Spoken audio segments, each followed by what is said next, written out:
The seismic alarm had been screaming for 3 minutes before Forge World Metalica died.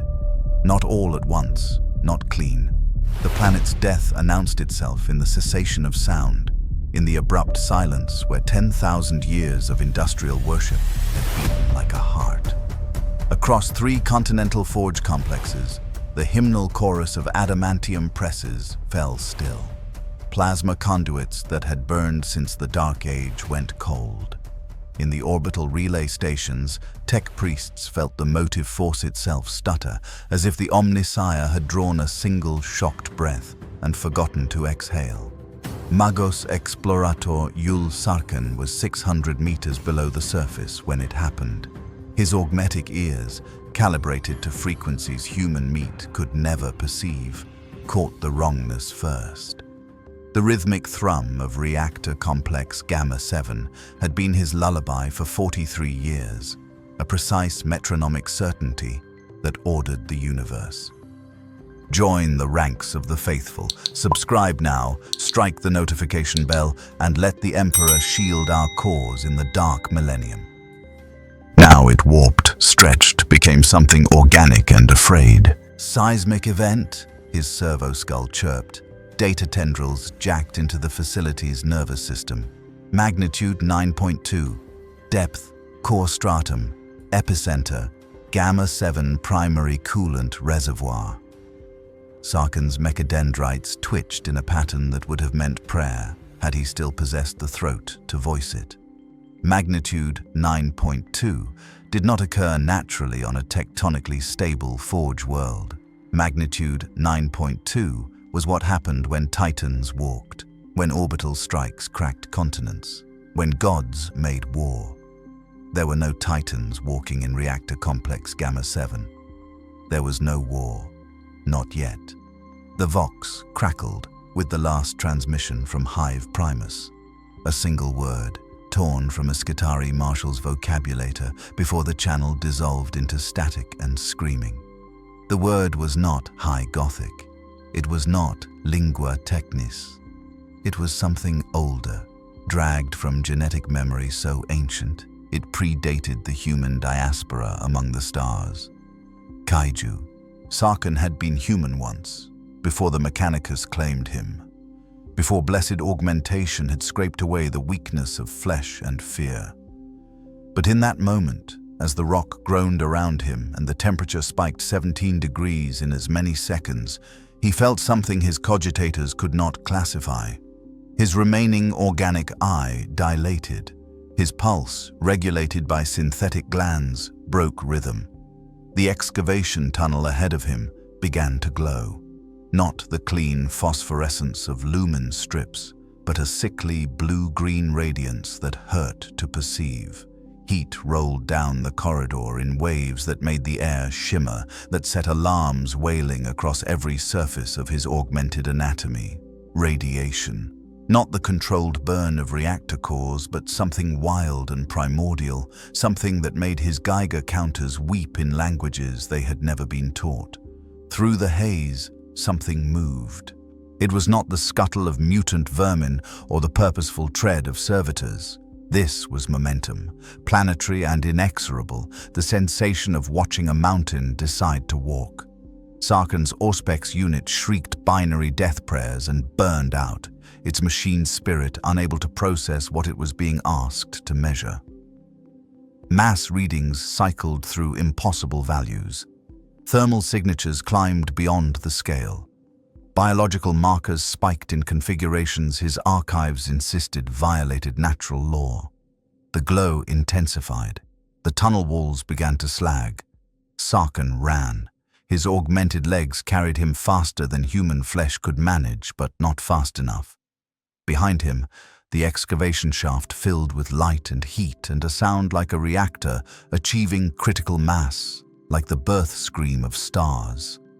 The rock itself shrieked as something immense forced passage through spaces never meant to hold it, rising from depths the Mechanicus had deemed sterile and safe for 10 millennia, rising from a tomb that predated the Imperium, predated the Age of Strife, predated perhaps even the first human to look up at stars and name them. He burst into the main transit hub as the entire facility shook. Skitarii Rangers stood in perfect formation, their galvanic rifles trained on nothing, on everything, waiting for an enemy their combat protocols could identify. Their noospheric chatter was chaos, fragments of tactical data corrupted by something their sensors could not interpret. One word repeated across all channels, cycling through every language in their archives. Unknown, unknown, unknown. The floor heaved. Ceramite plates buckled like paper. A fissure split the transit hub from east to west, and from that wound in the world's flesh spilled radiation and heat and a roar that was not sound but force, a physical thing that liquefied the internals of 3 Skitarii where they stood. Sarkhan's organic eye saw it first, because meat still processed horror faster than machines could calculate denial. Through the widening crack, through the magma glow and radioactive haze, something vast and dark and utterly alive pushed toward the surface. Scales like tectonic plates, dorsal spines that radiated killing light, an eye, amber and ancient and aware, fixing on him with the dispassion of geological time regarding the mayfly civilizations of men. The creature from the deep places opened its mouth, and Hive Primus went dark. 70 million souls, extinguished between one heartbeat and the next. The power grid failed. The orbital relay stations recorded the thermal bloom and lost signal. On the command deck of the Dictator-class cruiser Adamant Resolve, Lord Admiral Keshen watched Metalica's northern hemisphere vanish beneath a column of blue fire that climbed toward space itself. His flag captain turned, face ashen beneath decades of void service scars. "My lord, the augurs." "I can see the augurs, Mr. Hale." What the augurs showed was impossible.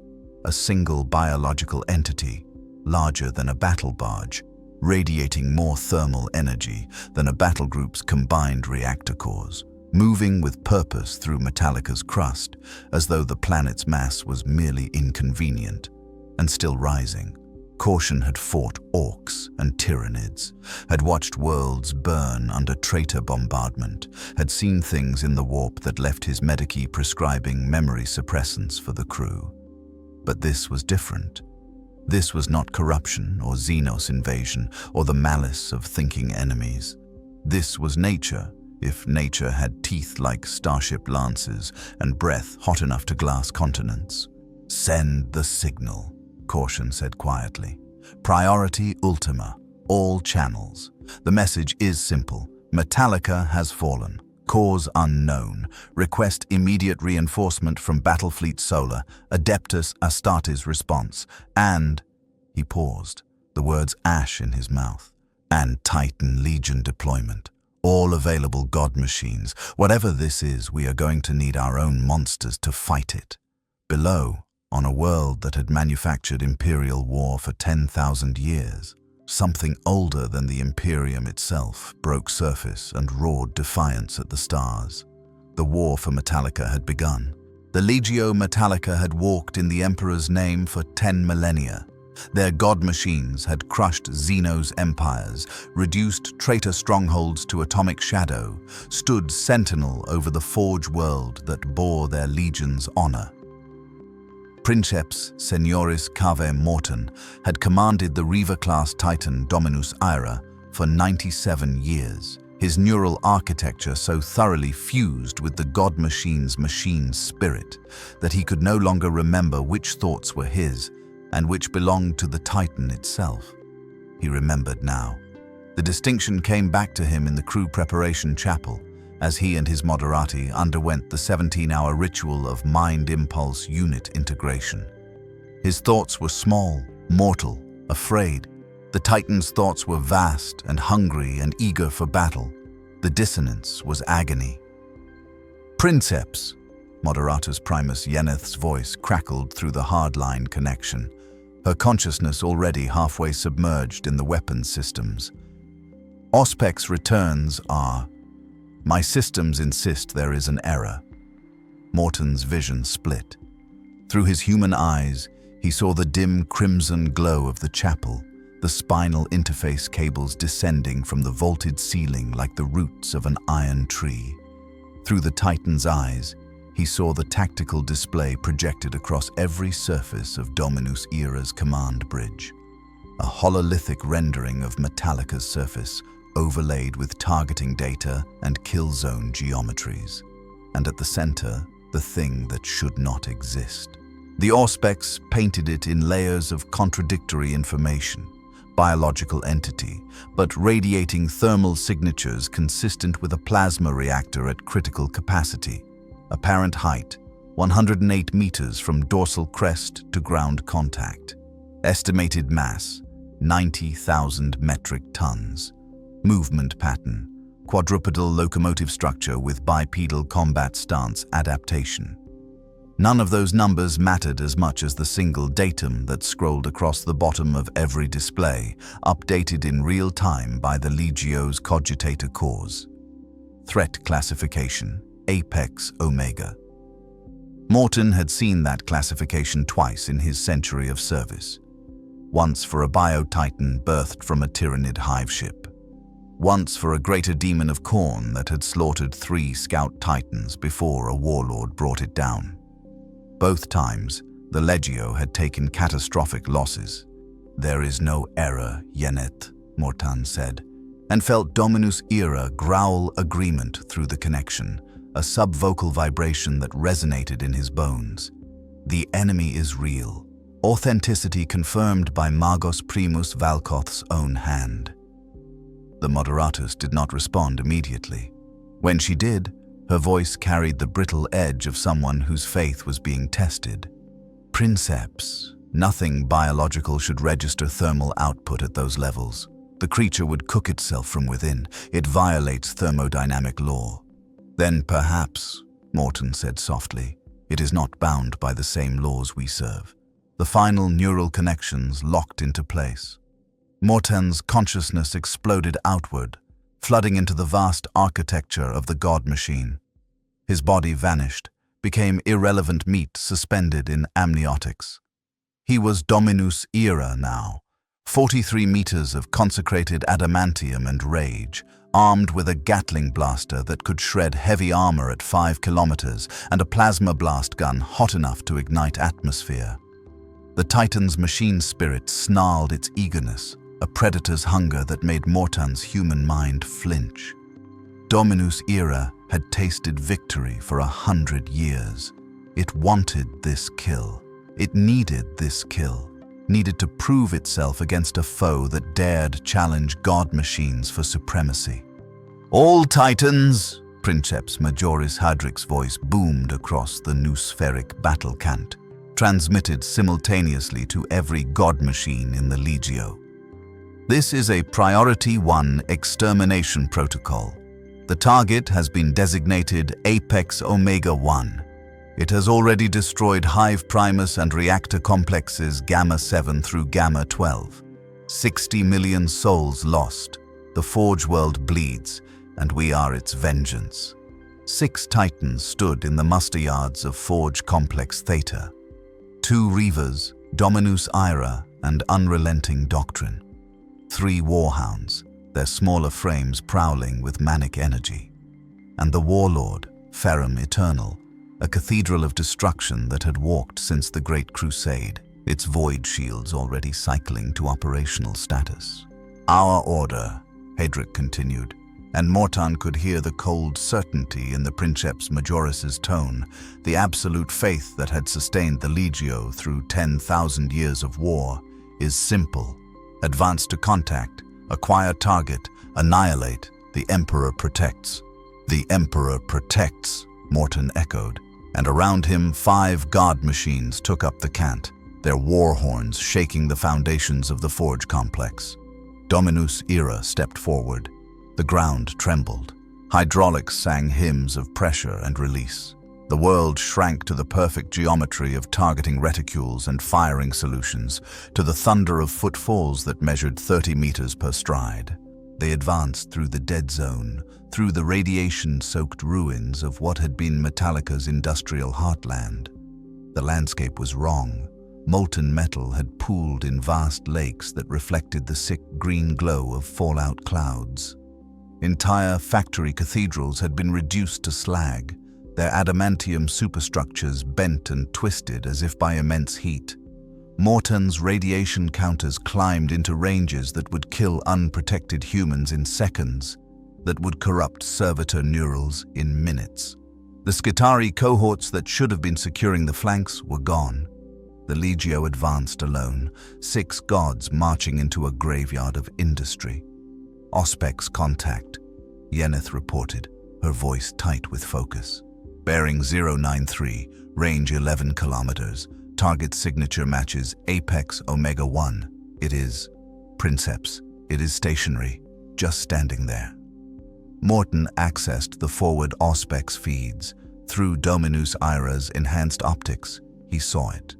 The creature stood among the ruins of Reactor Complex Gamma 8. And for a moment, Morton's human mind tried to reject what his Titan's sensors were reporting.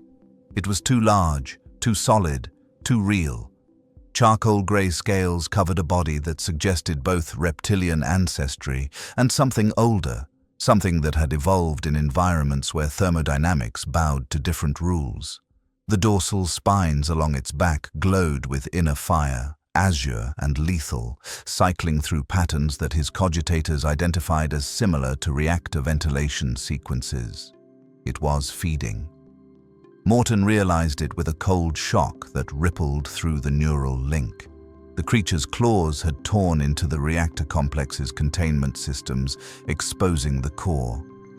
Radiation poured out in waves that would sterilize the continent, and the creature simply stood there, bathing in it, drinking it, growing stronger with every second. Its head turned. Those amber eyes, cold and patient as extinction, fixed on the approaching god machines. "All Titans," Hadric's voice crackled. "Weapons free. Firing pattern Delta 7. Concentrate fire on center mass. For the Omnissiah and the Forge." The world became light and thunder. Dominus Ira's Gatling blaster spun to operational speed, then opened fire.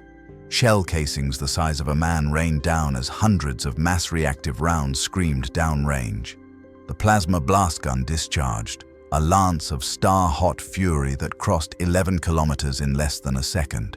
Around Morton, 5 other god machines added their fury to the barrage. Laser destructors carved the air. Turbo laser beams punched through the fallout clouds. The Warlord's Apocalypse missile launcher sent a swarm of warheads arcing high before they fell like judgment. The creature vanished in a firestorm that registered on orbital sensors as a tactical nuclear event.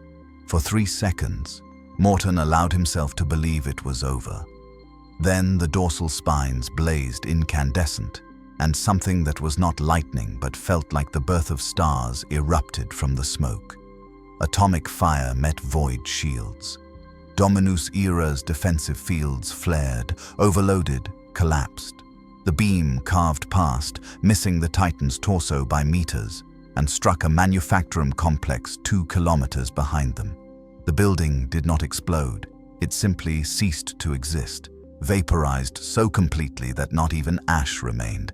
The creature emerged from the smoke unharmed. Not unharmed, Morton realized with dawning horror. Unbothered. Its scales showed scoring where plasma had struck, superficial damage that was already flaking away, revealing fresh armor beneath. It opened its mouth again. "Evasive maneuvers," Morton screamed, hauling Dominus Ira into a lumbering sprint that gods were never meant to execute. "Break formation! Break!" The second blast took Warhound Savage Him in the center mass. The Scout Titan's void shields lasted a fraction of a second before the atomic breath punched through adamantium plate, through the reactor core, through the Princeps and Moderati suspended in their amniotic cradles. Savage Him died instantly. Its reactor went critical, adding its own death fire to the conflagration. And through the flames, the creature from the deep places began to walk toward them, unhurried and inevitable as tectonic drift. Morton felt Dominus Ira's machine spirit falter for the first time in a century, touched by something it had never known. Fear. The Warhound's death scream echoed through the noospheric link, a burst of corrupted data and raw agony that left Morton's neural interfaces burning. He felt the Princeps die, felt the machine spirit's confusion as its body was atomized, felt the sudden absence where moments before there had been a mind linked to his own through the Legio's sacred communion. Dominus Ira stumbled. Not a mechanical failure, but something deeper, a hesitation born of the machine spirit's first taste of mortality. Morton forced his consciousness deeper into the link, drowning his own fear in the Titan's vast architecture, becoming more machine and less man with every passing second. Reforming at grid reference Theta 9, Princeps Majoris Hadric commanded, his voice steady despite the loss. Maintain firing solutions. All units engage with maximum yield weapons. Target the dorsal structures. If we can disrupt whatever mechanism generates that beam. The creature moved, not with the lumbering uncertainty of something its size should possess, but with terrible purpose. It dropped to all fours, and the ground heaved beneath its weight. Then it charged, closing 3 kilometers in seconds that seemed to stretch and compress simultaneously. Morton's targeting cogitators shrieked warnings, recalculating intercept vectors faster than human thought, and still they could not keep pace. Warhound Relentless Creed tried to flank. The Scout Titan's turbo laser destructor carved a molten line across the creature's left flank, opening scales and exposing flesh that glowed with the same sick blue-green radiance as its spines. The wound sealed in seconds, new tissue boiling up from beneath to patch the damage, fed by the raw radiation still pouring from its body. The creature's tail whipped around with locomotive force. It caught Relentless Creed across the torso, and void shields meant to stop lance strikes simply ceased to exist. Adamantium crumpled. The Warhound flew backwards, a 40-ton god reduced to a projectile, and struck the ruins of a processing plant hard enough to trigger seismic sensors 40 kilometers away. Morton didn't see it rise. He was already firing, walking Dominus Ira's weapons across the creature's center mass with methodical fury.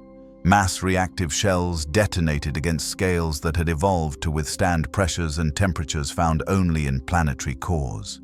The plasma blast gun carved burning trenches across its hide, cauterizing even as it cut, and still the thing came on. Warlord Ferrum Eternal to all units. A new voice cut through the tactical channel, cold and ancient as the god machine that bore it. Princeps Senioris Golan had walked in that Titan for 200 years, her body more machine than flesh, her mind a razor's edge honed by centuries of war. Hold formation. Draw it to grid Theta 7. We have firing solution. The warlord strode forward, each footfall a seismic event. Its Bellicosa volcano cannon, a weapon designed to crack fortress walls and void ships alike, swung to bear, targeting reticules locked. The gun's plasma coils wind up to discharge capacity, building energy that made the air itself scream. The creature's head snapped toward Ferrum Eternal. Those amber eyes narrowed, and Morton saw something in them that chilled his fusion-warmed blood. Recognition. Not of the Titan specifically, but of threat, of challenge, of another apex predator encroaching on its territory. It inhaled. The dorsal spines flared so bright they left afterimages across Morton's optical feeds. Golan fired first. The Bellicosa's discharge was a pillar of plasma that turned air to superheated gas and sand to glass. It struck the creature square in the chest with enough force to stagger a heavy tank battalion, with heat sufficient to melt through battleship armor. The creature's atomic breath met the plasma stream halfway. For an instant, 2 stars collided on Metalica's poisoned surface. The shockwave flattened everything within a kilometer radius.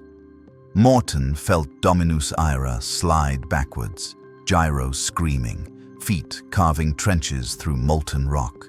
His radiation alarms went hysterical. The thermal bloom registered as a tactical nuclear event, and this time orbital stations recorded it with instruments designed to track void warfare. When Mortan's optics cleared, the warlord was still standing, void shields cycling back to operational status, its ancient frame scorched but intact. The creature was bleeding. Actual blood, superheated and luminous, poured from a wound in its chest where scales had been blasted away. It staggered, momentarily driven back, and Mortan felt a savage triumph surge through the neural link from Dominus Era's machine spirit. They could hurt it. That meant they could kill it. "All units concentrate fire," Hadric's voice rang with renewed faith. "The Emperor guides our aim for the Omnissiah." 3 Titans fired as one. Lasfire and plasma and solid shot converged on the wounded area, exploiting the breach Golan had opened. The creature roared, a sound that transcended mere noise and became pressure, force, a physical manifestation of rage that shattered already broken windows in ruins 5 kilometers distant. It dropped low, tail sweeping in a wide arc that forced the remaining warhound to leap backwards on jump jets never designed for such desperate maneuvers. Then it lunged at Ferrum Eternal, closing the distance with horrifying speed. The warlord's void shields flared under the impact. Claws designed to tear through continental plates raked across energy barriers that had weathered plasma torpedoes and melter-fire. The shields held for 3 seconds. On the 4th, they collapsed, and those claws found adamantium. Golan's scream cut across the noospheric link as her titan staggered. Mortan watched in horror as the creature tore into Ferrum Eternal's carapace, ripping through armor that had been consecrated before the heresy, exposing the critical systems beneath. Coolant sprayed in pressurized jets. Sparks cascaded from severed power conduits. The warlord's left arm, bearing its Apocalypse missile launcher, hung by damaged hydraulics. "Dominus Ira to Ferrum Eternal," Mortan transmitted, already redirecting his Titan's course. "We're moving to support." "Negative." Golan's voice was tight with pain and something that might have been awe. "It's Emperor's mercy. It's learning, analyzing our weapons, adapting its..." The creature's jaws closed around Ferrum Eternal's torso. Void shield generators exploded under the pressure. Adamantium plate, centimeters thick, crumpled like parchment. Golan's screams merged with the Titan's death wail, a harmony of agony that would haunt the survivors for the rest of their days. For more grim tales of Warhammer 40K, pledge your support with a subscribe and ring the notification bell so you never miss the Emperor's next decree. The creature bit down harder. There was a terrible sound of rending metal, of something fundamental breaking. Then, Ferrum Eternal's plasma reactor breached containment. Mortan had a fraction of a second to register the warning klaxons before the world went white. The warlord's death was a miniature sun. Its reactor, designed to power a god machine's weapons for decades, released its fury in a single catastrophic instant. The blast crater would be visible from orbit, a fresh scar on Metalica's tortured surface. The thermal pulse flash burned everything within a 2-kilometer radius to ash and shadow. When Mortan's optical systems reset, cycling through damaged sensors to find feeds that still functioned, he saw the creature emerge from the flames. It was hurt, badly. Scales along its right side had been seared away, exposing tissue that wept radioactive blood. One dorsal spine hung broken, dark and lifeless. It limped, favoring its left side, and its breathing came in labored heaves that vented steam and fallout. But it was alive. It had tanked a god machine's death at point-blank range and survived. The remaining 3 Titans stood in a ragged formation, weapons trained, ammunition counters dropping toward critical lows. 2 Reavers and 1 Warhound against something that had just killed 2 god machines and crippled a warlord. The creature regarded them with those ancient amber eyes. Then it turned away. It limped toward the nearest reactor complex, where fresh radiation beckoned, where it could feed and heal and grow strong again. It dismissed the remaining Titans as if they were no longer threats worth considering, as if they had already lost and simply didn't know it yet. "Princeps Majoris," Morton transmitted, his voice hollow. "Orders?" Hadric was silent for a long moment. When he spoke, the certainty was gone from his voice, replaced by something Morton had never heard from a Legio commander: doubt. "Fall back. Establish perimeter at grid Theta 12. We need reinforcements. We need..." Hadric's transmission faltered. "Emperor, forgive me, I don't know what we need, but 3 Titans aren't enough. Not for this." Morton watched the creature disappear into the radioactive haze, leaving a trail of destruction and dead gods in its wake. Through the neural link, he felt Dominus Era's machine spirit, that proud and ancient consciousness, touched for the first time by something worse than fear. Understanding. They were not the apex predators in this war. They were prey. Trooper Milla Keshen had been deployed to Metalica for 6 weeks. Long enough to learn that the air tasted like metal and blood, that the sky never showed stars through the smog, that her regiment's commissar shot deserters before they'd run 3 steps. Not long enough to learn how to survive what came after the Titans fell. The Cadian 107th had been holding a supply depot at grid reference Sigma 4 when the shockwave hit. Milla had seen the flash on the horizon, white as creation's first light, and watched the mushroom cloud climb into the poisoned sky. The Vox had screamed static for 17 seconds, then gone silent. In that silence, every soldier in the depot understood the same terrible truth. If God machines could die, what chance did they have? Now she crouched in the ruins of what had been Manufactorum's 66 Alpha, her laser gun held across her chest, and tried not to breathe too deeply. Her rad counter clicked steadily, a metronome counting down to cancer and systemic failure. Lieutenant Harrick had ordered them into the exclusion zone on foot after their Chimera's engine seized, cooked by radiation levels that made the counter's clicking blur into a continuous whine. 12 soldiers had entered the ruins. They were 9 now. Trooper Vex had started coughing blood at the 2-kilometer mark. His skin had taken on a waxy translucence, veins glowing faintly beneath as his cells died faster than his body could replace them. Commissar Lenk had given him the Emperor's mercy with a single lasbolt to the temple.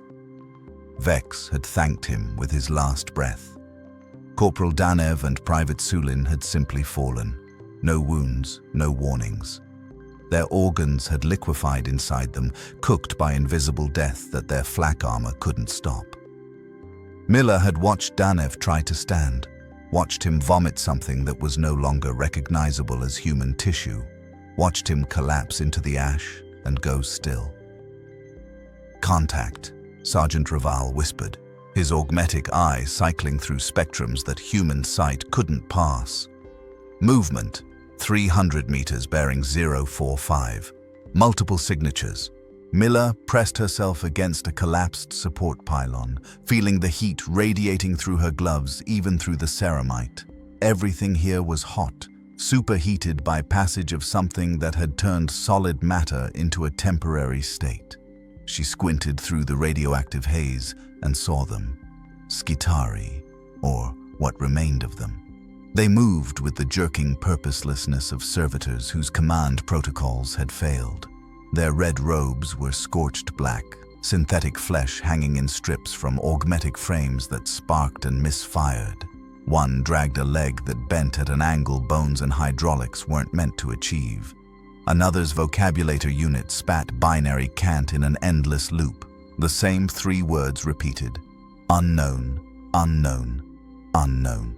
"They're dead," Harrick said quietly, his voice muffled by the rebreather that was already showing yellow on the filter indicator.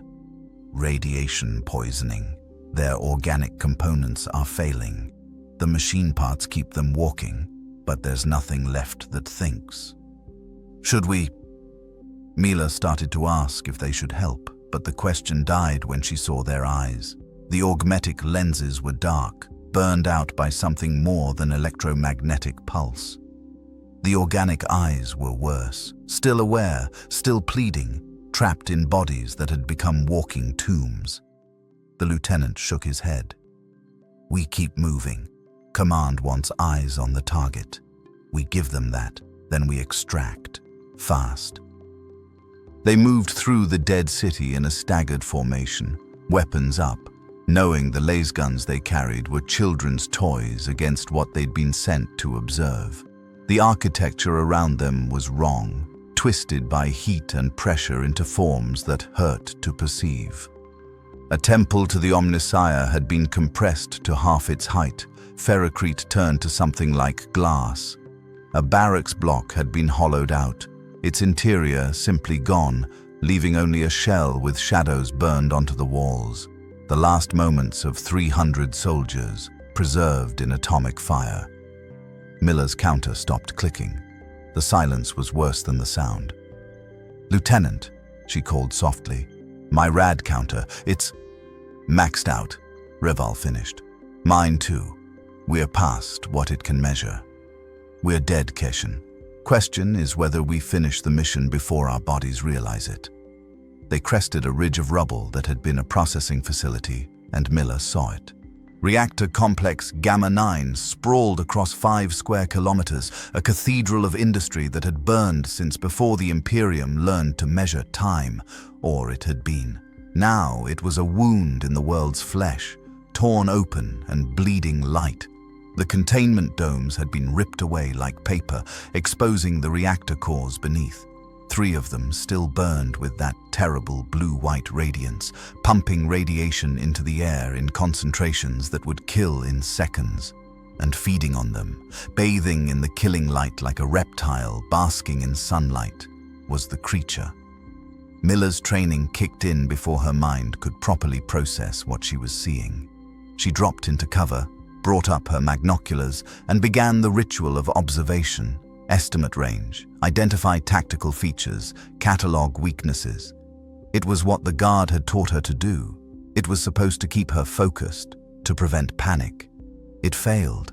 The creature was larger than the picked captures suggested, larger than the Vox reports claimed. 108 meters, they'd said, but seeing that number and perceiving its reality were different animals entirely. It dominated the landscape the way a cathedral dominated a slum. Impossible to ignore, impossible to fight. Its scales caught the reactor light and threw it back in patterns that made her eyes water. The dorsal spines, the ones that had carved through Titan-grade void shields, pulsed gently with inner fire. As she watched, it moved, not quickly, not with any apparent urgency. It simply stepped forward, placed one clawed foot through the remaining wall of Containment Dome 7 and tore the structure open like a man opening a ration tin. Ferrocrete and adamantium parted. Alarms wailed, high and desperate. The reactor inside went critical, its safety systems overridden by catastrophic damage. The creature lowered its head and inhaled. The radiation that should have sterilized the continent for 1,000 years simply disappeared, drawn into lungs or gills or whatever alien biology let this thing not just survive, but thrive in conditions that turned men to ash. The reactor's light dimmed, its fuel consumed or absorbed, and the creature's dorsal spines flared brighter in response. Emperor's throne, Harrick breathed. It's eating the radiation, not just feeding on it, converting it, storing it. For what? Milla asked, though part of her already knew the answer. For us. For when it decides to burn us all. Movement flickered at the edge of Milla's vision. She turned, bringing her lasgun up, and froze. A child stood among the ruins. A girl, maybe 7 years old, her clothes torn, her face streaked with ash. She stared at the soldiers with eyes that held no hope, no fear, nothing but empty acceptance. "Survivor," Private Thel said, already moving toward the child. "We need to stop." Rival's augmetic eye focused on the girl, and his voice went flat. "Stop moving, right now." Thel froze. "Sarge?" "Her radiation exposure. The levels I'm reading. She should be dead, multiple times over, but she's standing, walking. She shouldn't be possible." The girl tilted her head, and Milla saw it. The skin along her neck was translucent, glowing faintly with the same blue-green light that marked the creature's spines. Her veins traced luminous patterns beneath flesh that was no longer entirely human. "Mutation," Harrick said quietly. "Rapid evolutionary adaptation. The radiation didn't kill her, it changed her." The girl opened her mouth to speak, but what emerged wasn't words. It was a sound like a Geiger counter, like binary cant, like something trying to communicate in frequencies human ears weren't meant to parse. Then she turned and ran, disappearing into the ruins with speed that shouldn't have been possible for a child. "How many others?" Milla asked, and nobody answered, because they were all thinking the same thing. How many survivors had been caught in the radiation zones? How many were changing? How many would still be recognizably human when the transformation finished? The creature lifted its head from the depleted reactor and looked directly at their position. Milla felt the weight of that gaze, ancient and patient and utterly indifferent. They were insects to it, barely worth noticing. It regarded them for 3 heartbeats, then returned to its feeding. "Fall back," Harrick ordered. "Slowly. No sudden movements. Get me Vox contact with command. They need to know." He stopped, listening to something on his personal comm bead. His face went the color of old ash. Negative, that's not. Sir, we have confirmation. The target is confirmed hostile and actively feeding. Requesting immediate evacuation." Whatever response he received made him sag against the rubble. "What?" Reval demanded. "What did they say?" Harrick looked at his soldiers, these men and women who'd followed him into the exclusion zone on faith and duty, who were already dead and just hadn't stopped moving yet. When he spoke, his voice carried the weight of a sentence passed. "No extraction. We're too contaminated. They've established a hard perimeter at grid Theta 12. Anyone who crosses it gets shot. They're calling it containment protocol." "We're expendable," Milla said, and it wasn't a question. "We're contaminated," Harrick corrected gently, "and we're the only eyes command has this close to the target. They want updated reports every 3 hours, movement patterns, feeding behavior, anything that might help them kill it." "And when we can't report anymore?" Thel asked. Harrick didn't answer. He didn't need to. They all knew how this ended. They'd known since they crossed into the exclusion zone, maybe since they'd deployed to Metalica. The Guard didn't waste ammunition on mercy. They simply stopped sending supplies and let attrition do its work.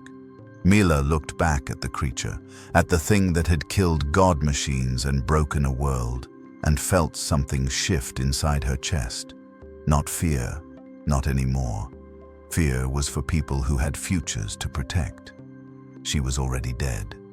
The counter had stopped clicking, but she could feel it now, the radiation working through her cells like fire through paper. She had hours, maybe days, if the Emperor was cruel. Enough time to watch, enough time to report, enough time to understand what had come from the deep places to reclaim a world humanity had thought it owned. She raised her magnoculars and began taking notes, her handwriting steady despite the tremor starting in her fingers, and prayed that someone would read them before the end. The Mechanicus conclave gathered in the deepest vault of Forge Complex Theta, 300 meters below the surface, surrounded by walls thick enough to contain reactor breaches and wrapped in Faraday cages that could theoretically withstand electromagnetic pulses from orbital bombardment. Archmagos. Dominus Xerxes. Valkoth stood before a hololithic display that painted the vault's darkness with schematics and data streams, his mechadendrites twitching in patterns that betrayed agitation his vocabulator would never express. Around him, 17 magi formed a semicircle, their augmetic eyes glowing crimson in the vault's gloom. Tech priests of every discipline, genitors who'd mapped Xenos genomes, lex mechanics who'd decoded languages dead before humanity touched stars, metallurgists who'd forged armor for god machines. All of them united in the same expression, or what passed for expression among the heavily augmented: incomprehension. Data integrity confirmed, Margot's biology's Thrain intoned, her voice synthesized through a vocabulator that stripped away all human warmth. Cross-referenced against 17 separate Auspex platforms, orbital surveyors, and surviving Skitarii cortical recordings. The entity designated Apex Omega-1 possesses biological markers inconsistent with known xenomorphic classifications. The hololithic display cycled through anatomical projections, each more impossible than the last. A skeletal structure that should collapse under its own weight, but somehow bore 90,000 tons with casual ease. Muscle tissue arranged in patterns that violated standard physiological architecture. A cardiovascular system that seemed designed to pump something far more exotic than blood. And at the center, where organs should be, a series of structures that radiated electromagnetic signatures consistent with radioactive decay. It has organs that function as biological reactors, Valkoth said, his organic vocal cords rasping beneath the mechanical overlay. He'd kept his throat, one of the few concessions to flesh he'd allowed himself. Now he wondered if that wasn't a weakness, a vulnerability to the fear he could feel creeping through thoughts he'd believed purely logical. Not metaphorically, literally. The tissue samples recovered from the Ferrum Eternal crash site show cellular structures capable of nuclear fusion at microscopic scale. Heresy, Magos Dominus Krell stated flatly. Biological tissue cannot sustain fusion reactions. The thermodynamic requirements alone are being violated, Valkoth interrupted. A breach of protocol that sent ripples through the noospheric communion linking all present. As are 12 other fundamental laws of physics as we understand them, which suggests that either our understanding is flawed or this entity operates under principles we have yet to codify. He gestured, and the hololithic display shifted. New data scrolled across the vault's walls, pulled from archives so old and restricted that accessing them had required the personal authorization of Mars itself. The script was ancient, pre-unification, fragments of knowledge preserved through the long night, when humanity's empire burned and forgot itself.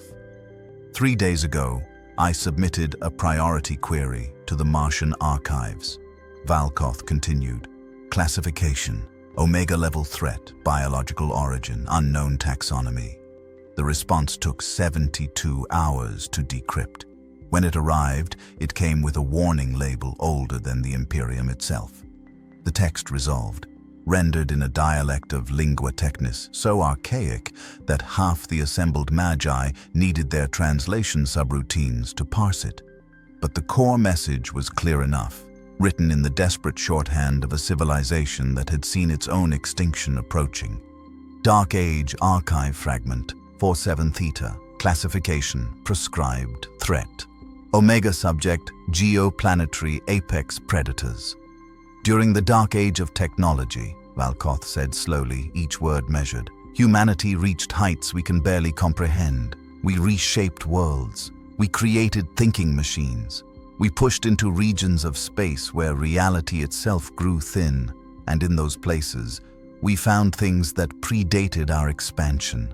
Things that had evolved in environments so hostile that Earth-standard physics were merely suggestions. Another gesture.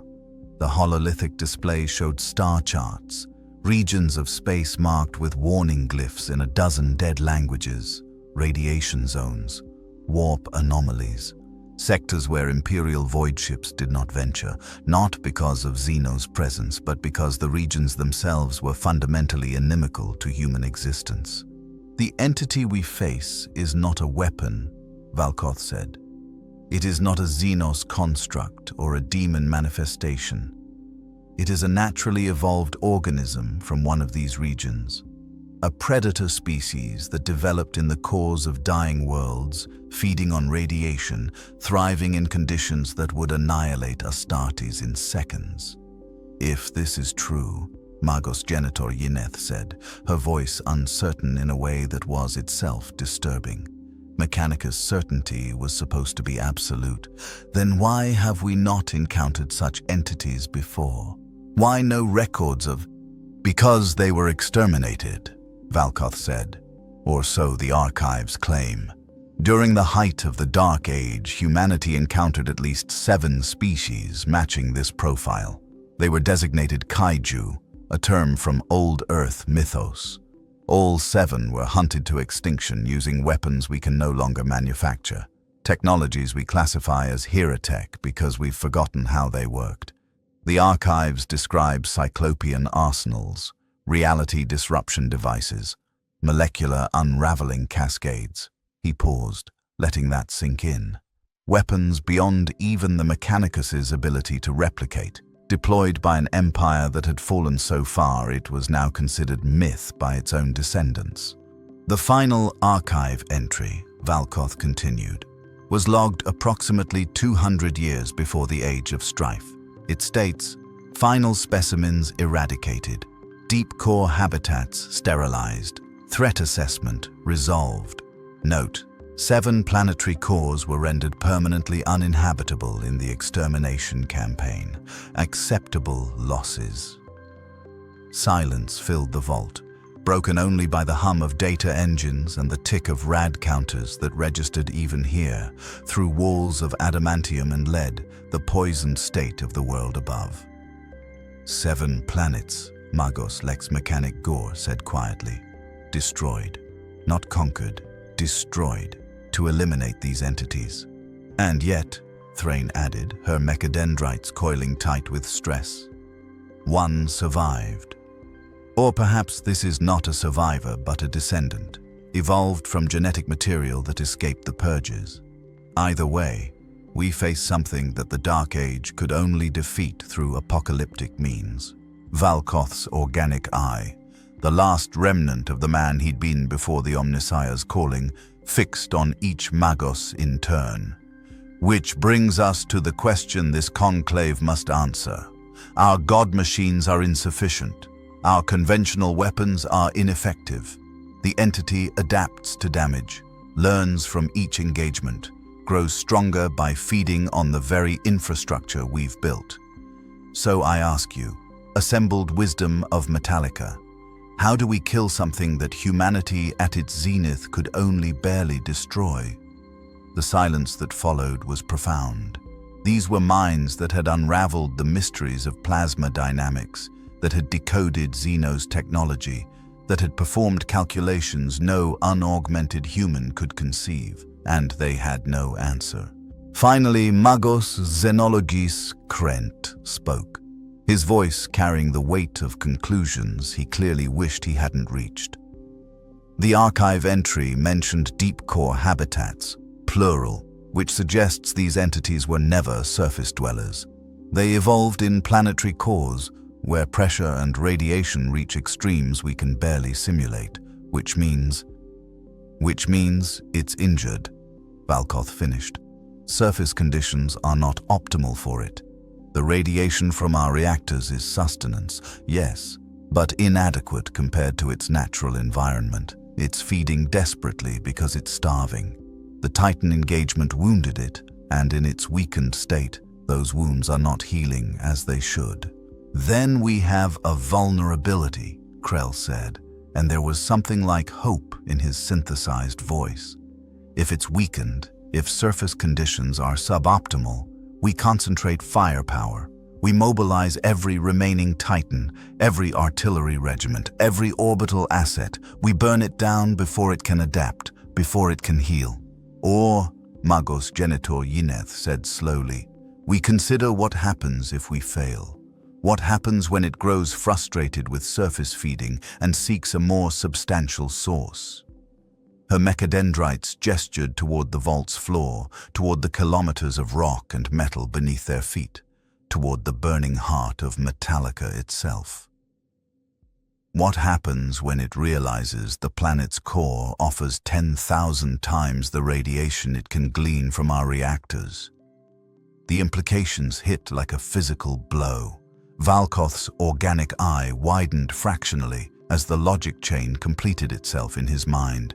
If the creature burrowed down, seeking Metalica's geothermal and radioactive core, the seismic damage alone would devastate what remained of the planet's infrastructure.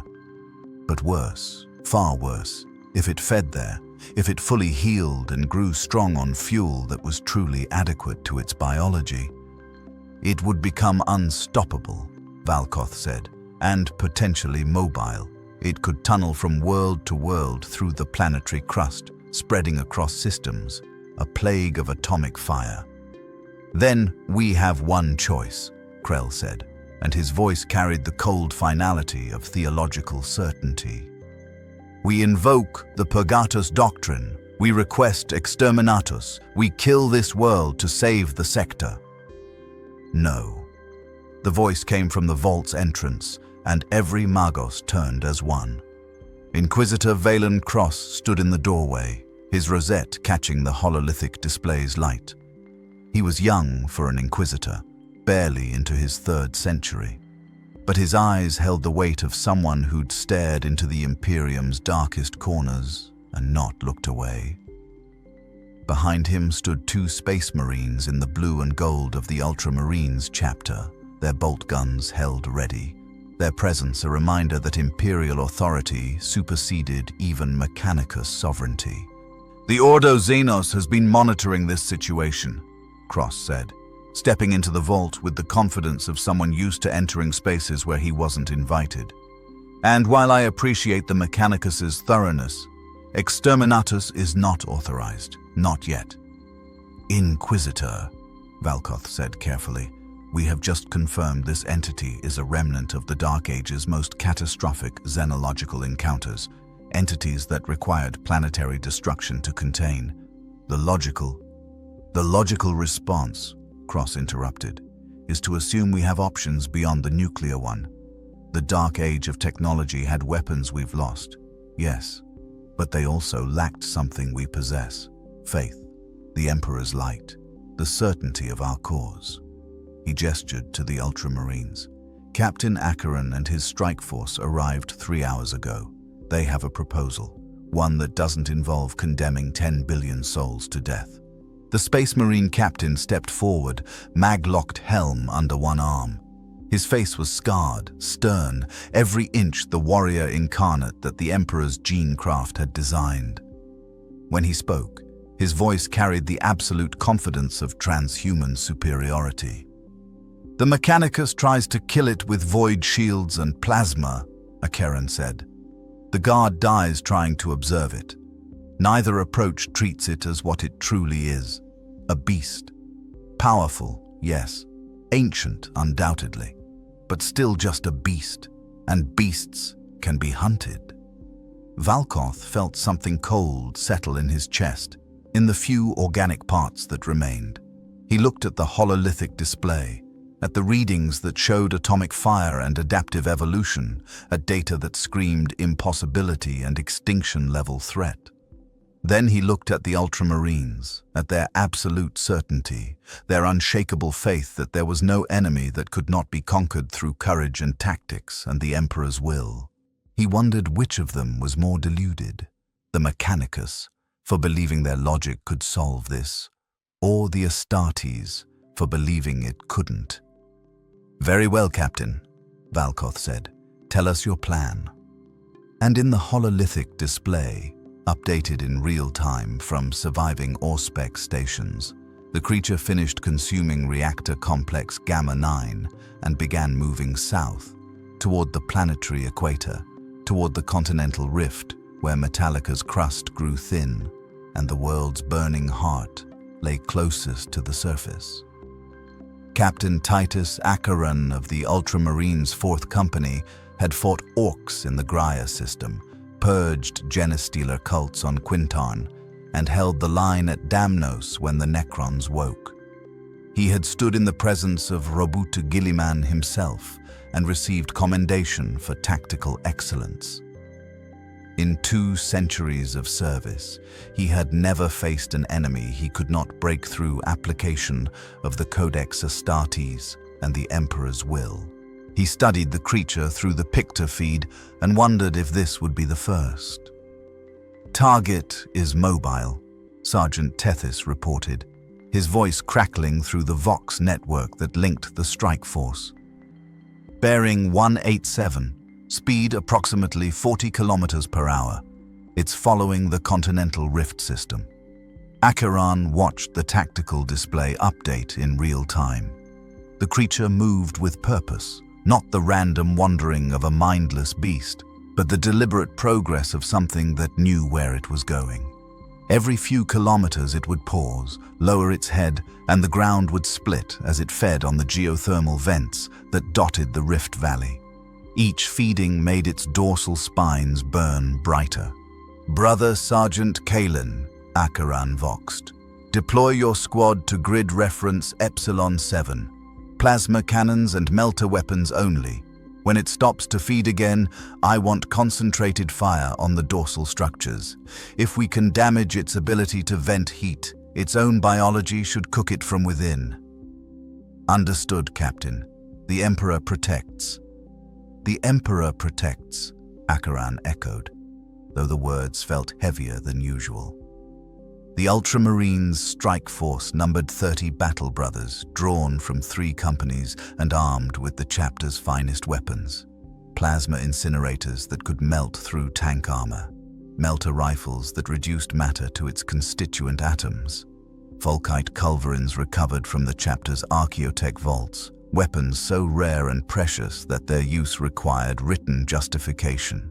And at the strike force's center, 2 Redemptor dreadnoughts, entombed heroes whose fury would never diminish. It should have been enough. By every tactical calculation, by every precedent in the Codex Astartes, 30 Adeptus Astartes with appropriate weapons support could neutralize any single biological threat short of a hive tyrant or greater demon.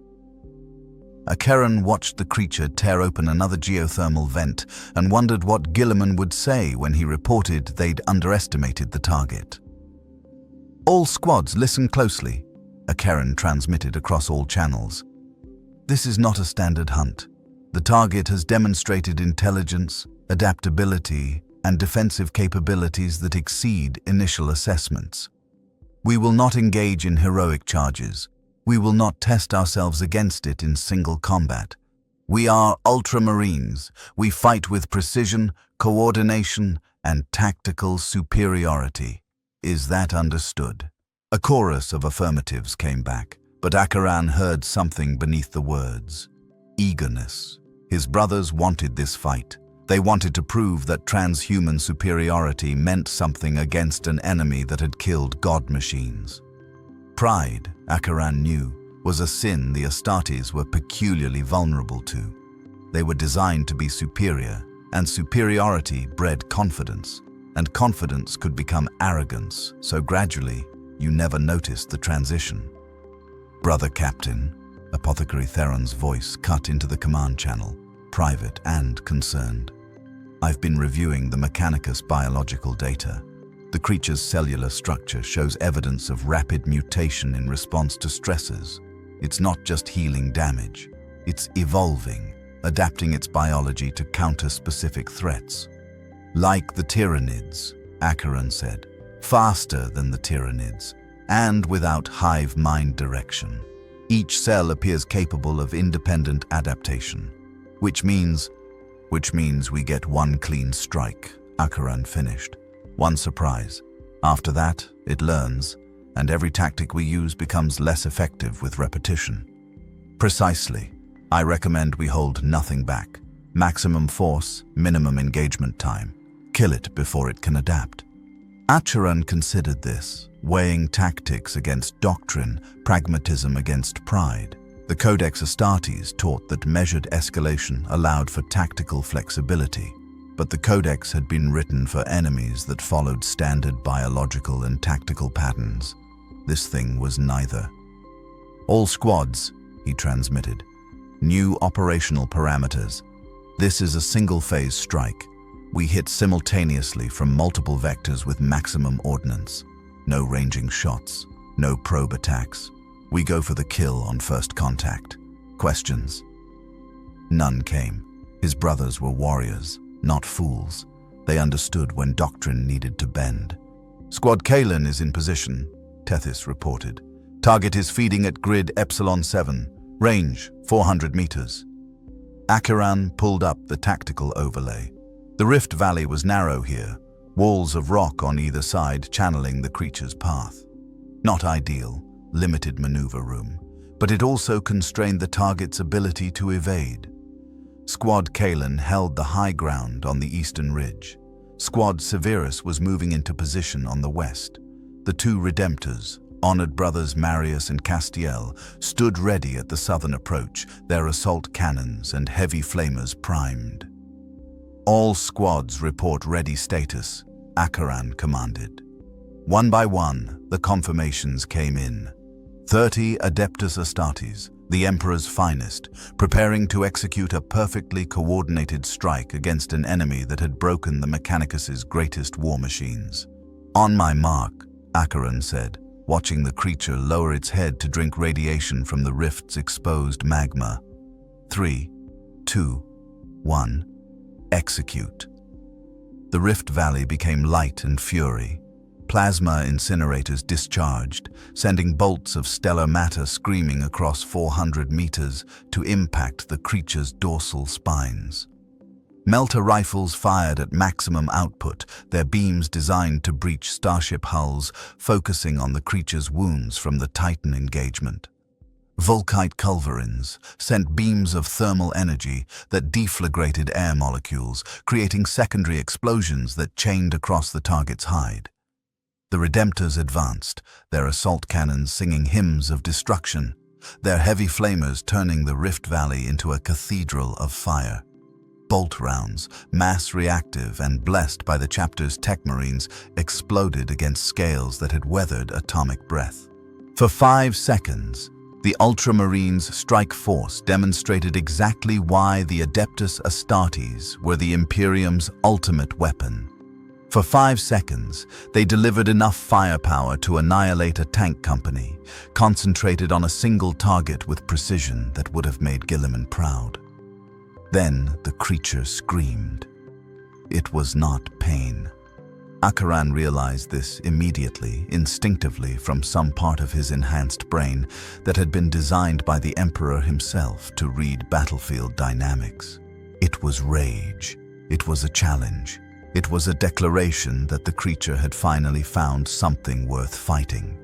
The dorsal spines flared so bright they left afterimages across Acheran's autosenses. He had a fraction of a second to recognize the danger, to open his mouth to order evasive maneuvers. Not enough time. The atomic breath swept across the eastern ridge. Acheran watched Squad Kalen's biosigns vanish from the tactical display in an instant, not failing one by one as warriors fell, but erasing simultaneously as 5 Ultramarines and their war gear were reduced to ionized particles. The rock they'd been standing on flashed to glass, then vapor. "Fall back!" Acheran roared. "All squads, break contact and—" The creature moved. It covered 400 meters in seconds, its bulk accelerating with impossible speed. Squad Severus on the western ridge tried to reposition, tried to bring their weapons to bear. The creature's tail whipped across the ridgeline, and Acheran heard armor breach, heard his brother's death screams cut short as transhuman bodies failed under kinetic force meant to reshape continents. Honored brother Marius advanced, his Redemptor chassis standing 3 meters tall and armed with weapons that had ended sieges. His assault cannons spun up, sending a stream of mass reactive rounds into the creature's flank. The shells detonated, tearing scales, exposing flesh beneath. The creature turned its head and looked at the dreadnought. Acheran saw it happen, saw the calculation in those amber eyes, saw the recognition of threat and the immediate adaptation. Its mouth opened, but this time the atomic breath came in a sustained beam, narrow and focused, carving through adamantium and ceramite like a lascutter through parchment. Marius's Vox channel cut to static. The dreadnought's reactor went critical, and a warrior who had served the Ultramarines for 4 centuries died for the second and final time. Subscribe and stand with the Imperium. Activate the notification bell, for only the alert survive the horrors of the galaxy. Emperor's mercy, someone breathed across the Vox, and Acheran recognized Sergeant Tethys's voice, stripped of certainty for the first time in their century of service together. Acheran looked at the tactical display, 15 biosigns where there should have been 30, 1 redemptor where there should have been 2, a mission that had taken 30 seconds to fail completely. The creature regarded the survivors, its chest heaving, fresh burns marking its hide where plasma and melter had struck. It was hurt, but it was learning. Acheran could see it in the way it positioned itself, in the deliberate calculation of angles and ranges. It had analyzed their tactics, categorized their weapons, and adjusted its combat doctrine accordingly. It was doing exactly what an Ultramarine would do. "Captain," Apothecary Theron transmitted, his voice tight. "Orders." Acheran watched the creature's dorsal spines begin to glow again, building for another strike. He thought of the Codex Astartes, of 10,000 years of tactical wisdom. He thought of his brothers, dead in seconds because he'd underestimated the enemy. He thought of Guilliman's teaching, adapt or die. "We retreat," he said, and the words tasted like ash. "We regroup with the main Imperial lines. This enemy requires a response beyond our capabilities.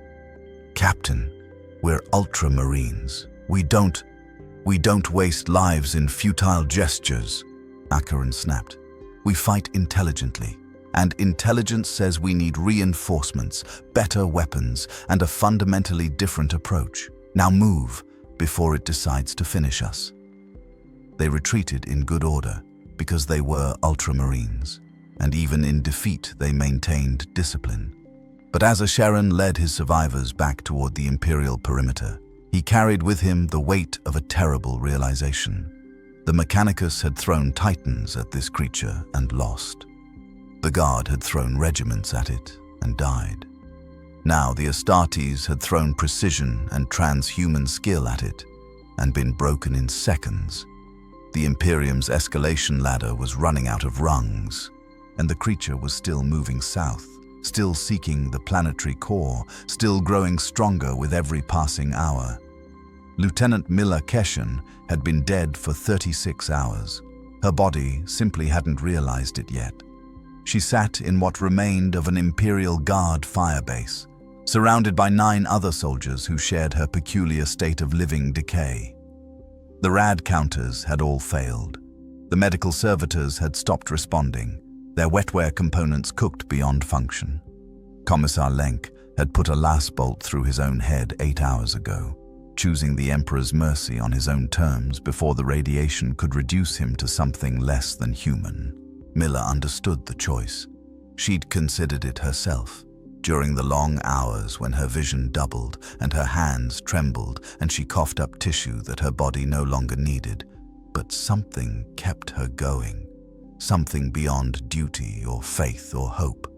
She needed to know, needed to understand what they were facing before the end came. The Vox set crackled. "Any Imperial forces, this is Firebase Sigma 4. We are requesting extraction. Medical emergency. Repeat, medical emergency." Sergeant Raval sat beside the Vox, his augmetic eye dark and dead, the organic one weeping fluid that was no longer entirely tears. He didn't bother responding. They'd tried that for the first 12 hours. Command's answer was always the same: negative, Contamination protocols in effect. Hold position. Translation: die where you are and stop cluttering the Vox channels. "Lieutenant!" Private Thel called from the observation post. His voice was hoarse, damaged by something that had gone wrong in his lungs. "You need to see this." Milla climbed to her feet, using her laser gun as a crutch. Everything hurt now, a deep cellular ache that spoke of systems failing one by one. She made it to the observation post and looked out across the wasteland that had been Metalica's industrial heartland. The landscape was changing, not from the creature's direct damage, though the Emperor knew it had done plenty of that. This was something else, something slower and more insidious. The ash that covered everything had begun to glow faintly in the darkness, a bioluminescence that painted the ruins in shades of blue and green.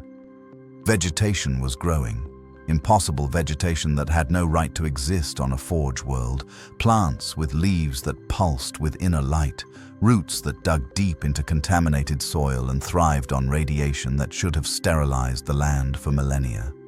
And moving through this alien garden were shapes, human shapes, if you were generous with your definition. The survivors, the ones who'd been caught in the radiation zones and somehow lived, were changing. Milla had seen it in the girl 3 days ago, but that had been early stage, still mostly human. These were further along. Their skin glowed with the same bioluminescence as the plants. Their veins traced patterns that looked almost like circuitry. They moved differently, with fluid grace that spoke of biology, optimized beyond human norms. "They're not dying," Thel said quietly. "The radiation, it's changing them instead of killing them, making them something new." "Something better?" Milla asked, and wasn't sure if she was horrified or envious. "Something that can survive here. Something that doesn't need Imperial supply lines or void-sealed habitats or rad suits. They're adapting." Reval joined them, moving with the careful deliberation of someone whose body was rapidly failing. His voice was a rasp. "The Mechanicus would call it mutation, heresy. The ecclesiarchy would burn them as abominations." "The Imperium isn't here," Milla said. "The Imperium drew a line on a map and wrote us off. These people didn't have that luxury. They're surviving the only way available." She thought about that, about survival and mutation and what it meant to be human when humanity as you'd known it was no longer viable. The Imperium taught that the human form was sacred, that deviation was corruption, that purity was worth dying for. But what was purity worth when it meant extinction? What was sacred about a form that couldn't survive in the world as it now existed? "Movement," Thel said, pulling her from her philosophical spiral. "The big one. It's close."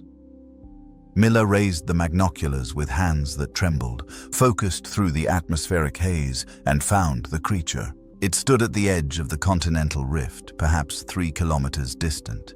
Even at that range, it dominated the landscape, a colossus that made Imperial architecture look like children's toys. But something was different. The creature stood perfectly still, head tilted, as if listening to something only it could hear. Then it began to dig, those massive claws designed by evolution to tear through planetary crusts, plunged into the earth. Rock and metal parted like water. The creature dug with purpose, with speed that shouldn't have been possible for something its size, carving a tunnel down into Metalica's depths. "It's going for the core," Reval said, and his voice carried the flat acceptance of someone beyond surprise or horror. The Mechanicus was right. Surface feeding wasn't enough. It needs the real heat, the real radiation. Milla watched the creature disappear into the earth, dragging its bulk down through a passage it had carved in minutes.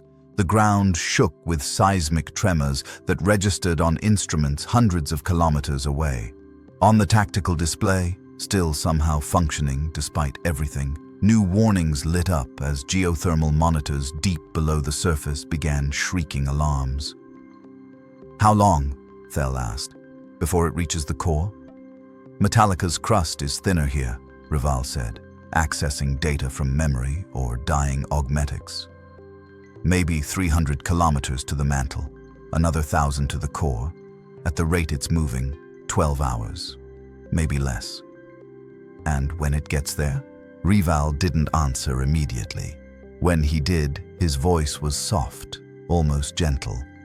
The core is a molten iron-nickel alloy at 6,000 degrees, containing radioactive isotopes that have been decaying since the planet's formation. Enough energy to power the Forge World for 1,000,000 years, if the creature feeds on that. He trailed off, but they all understood. It would become unstoppable.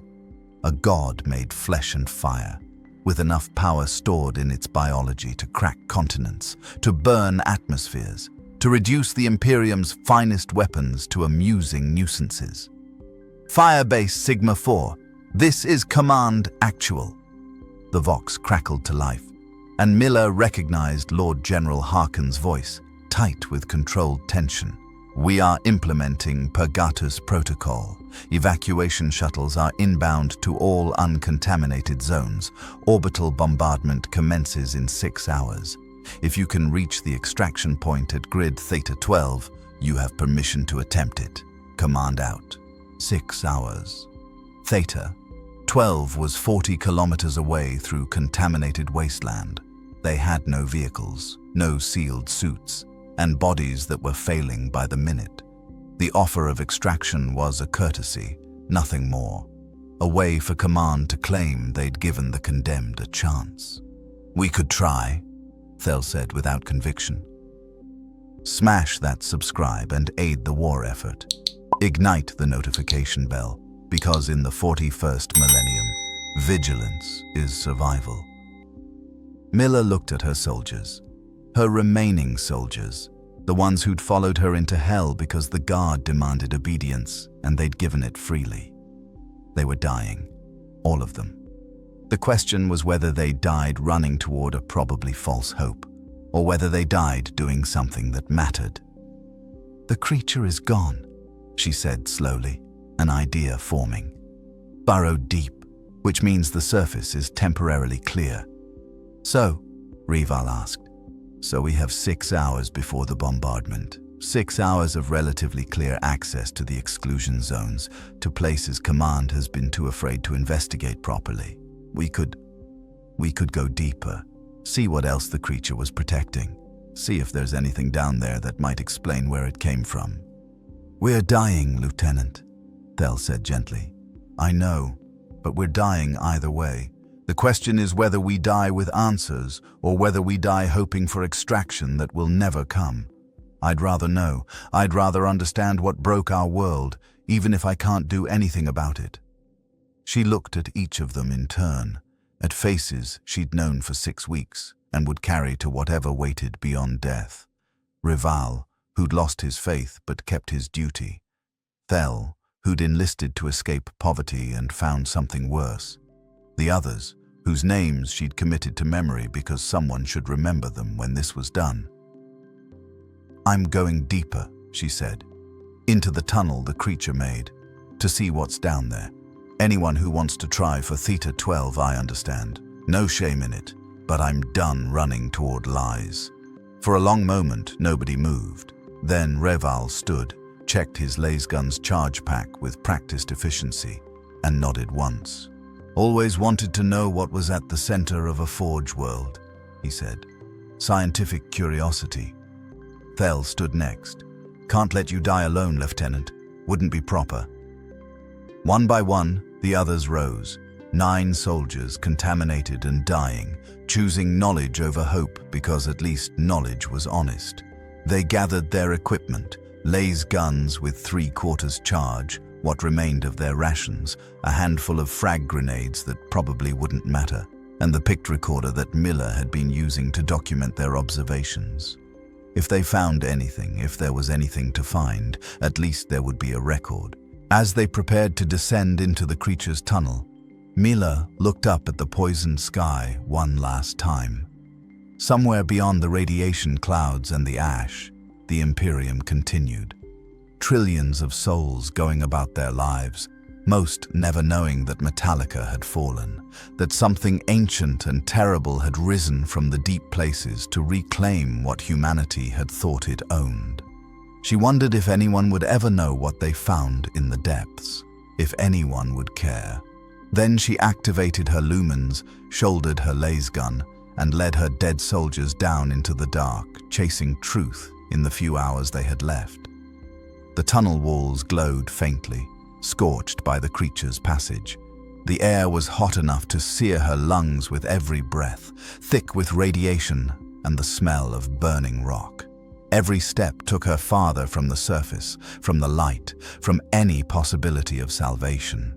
Every step brought her closer to understanding. And in the depths below, where Metalica's heart burned with ancient fire, something stirred in answer to their approach. Not the creature, it had already passed, seeking the core. This was something else, something that had been waiting in the dark places for longer than the Imperium had existed. Something that had been feeding the creature, something that was about to wake.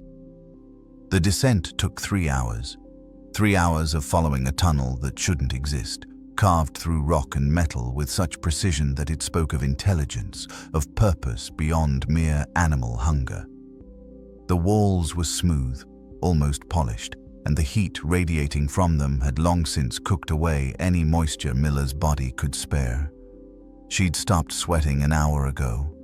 Bad sign, dehydration, system failure. Added to the list. Private Thel collapsed at the 2-hour mark. Just stopped walking and folded, his legs giving out as something critical failed inside him. They left him there, propped against the tunnel wall with a laser gun in his lap and a grenade in his hand, because that's what he'd asked for. His last words were a prayer to the Emperor, delivered in a voice like tearing paper.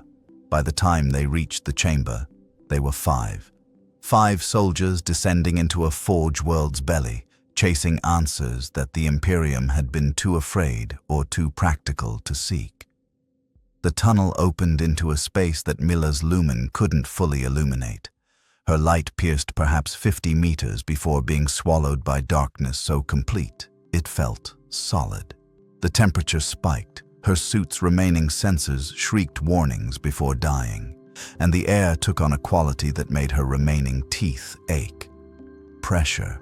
They were deep enough now that Metalica's mass pressed down from above with geological certainty. "Emperor's throne," Sergeant Reval breathed, his voice distorted by the thickness of the air. The chamber was not natural, and it was not imperial. Structures rose from the chamber floor, geometric and precise but wrong in ways that made Milla's eyes hurt to perceive. Not Mechanicus construction. She'd lived on Metalica long enough to recognize their aesthetic, their love of right angles and sacred ratios. These structures curved in ways that suggested dimensions her mind wasn't equipped to pass. They were made of something that looked like stone but moved, flowing almost imperceptibly as if the material itself was alive. And everywhere, glowing with that same blue-green bioluminescence, were eggs. Hundreds of them. Thousands. Ranging from the size of a man's head to capsules as large as chimera transports. They lined the walls, nestled in the strange structures, pulsed with inner light that suggested things growing, developing, waiting. "This isn't a Forge world," Milla said, her voice barely a whisper. Or it wasn't. Not originally. Something else was here first, something old. Reval moved to the nearest egg, his dead augmetic eye unable to scan, but his organic one still functioning. Pre-imperial, pre-human maybe. These structures, the architectural patterns are similar to what I've seen in fragments from the Dark Age archives. Old ones, possibly, or something that came before even them. "The creature," one of the other soldiers said. Milla couldn't remember his name anymore, her mind fragmenting under radiation damage. It didn't invade. It came home. This was always its nest. We just built on top of it. Milla approached one of the larger eggs, her lumen playing across its surface.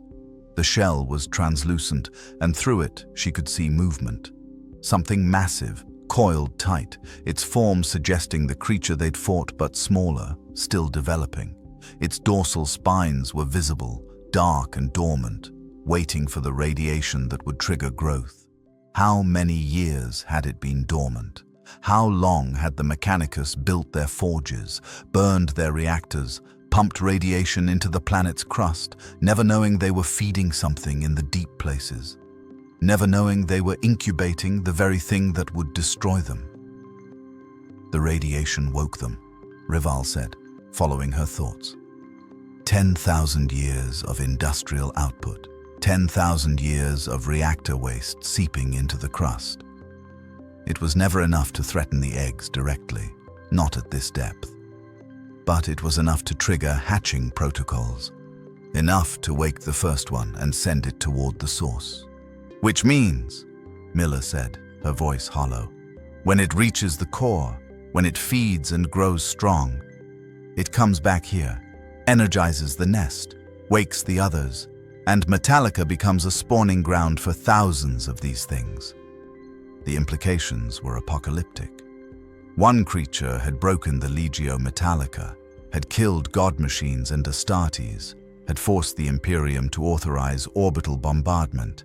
One creature had poisoned a world and reshaped its ecology in days. Thousands would be unstoppable.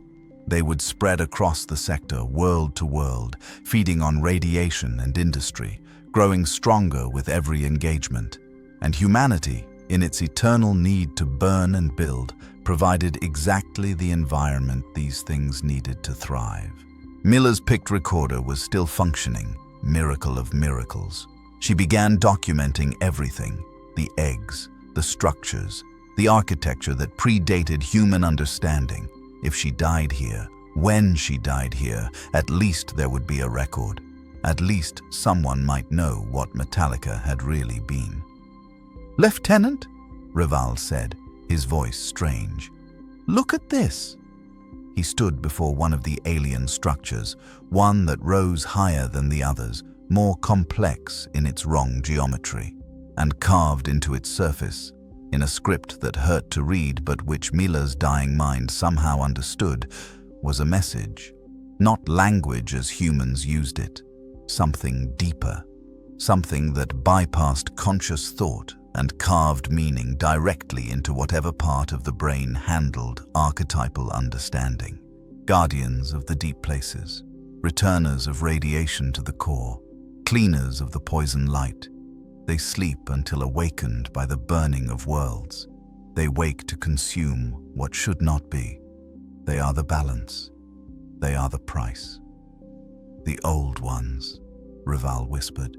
"They put these things here deliberately, not as weapons, as custodians, to clean up worlds that became too radioactive, too poisoned by advanced civilizations, to return the energy to the core where it belongs." "We woke them," Milla said, and started laughing, a sound that echoed wrong in the alien chamber.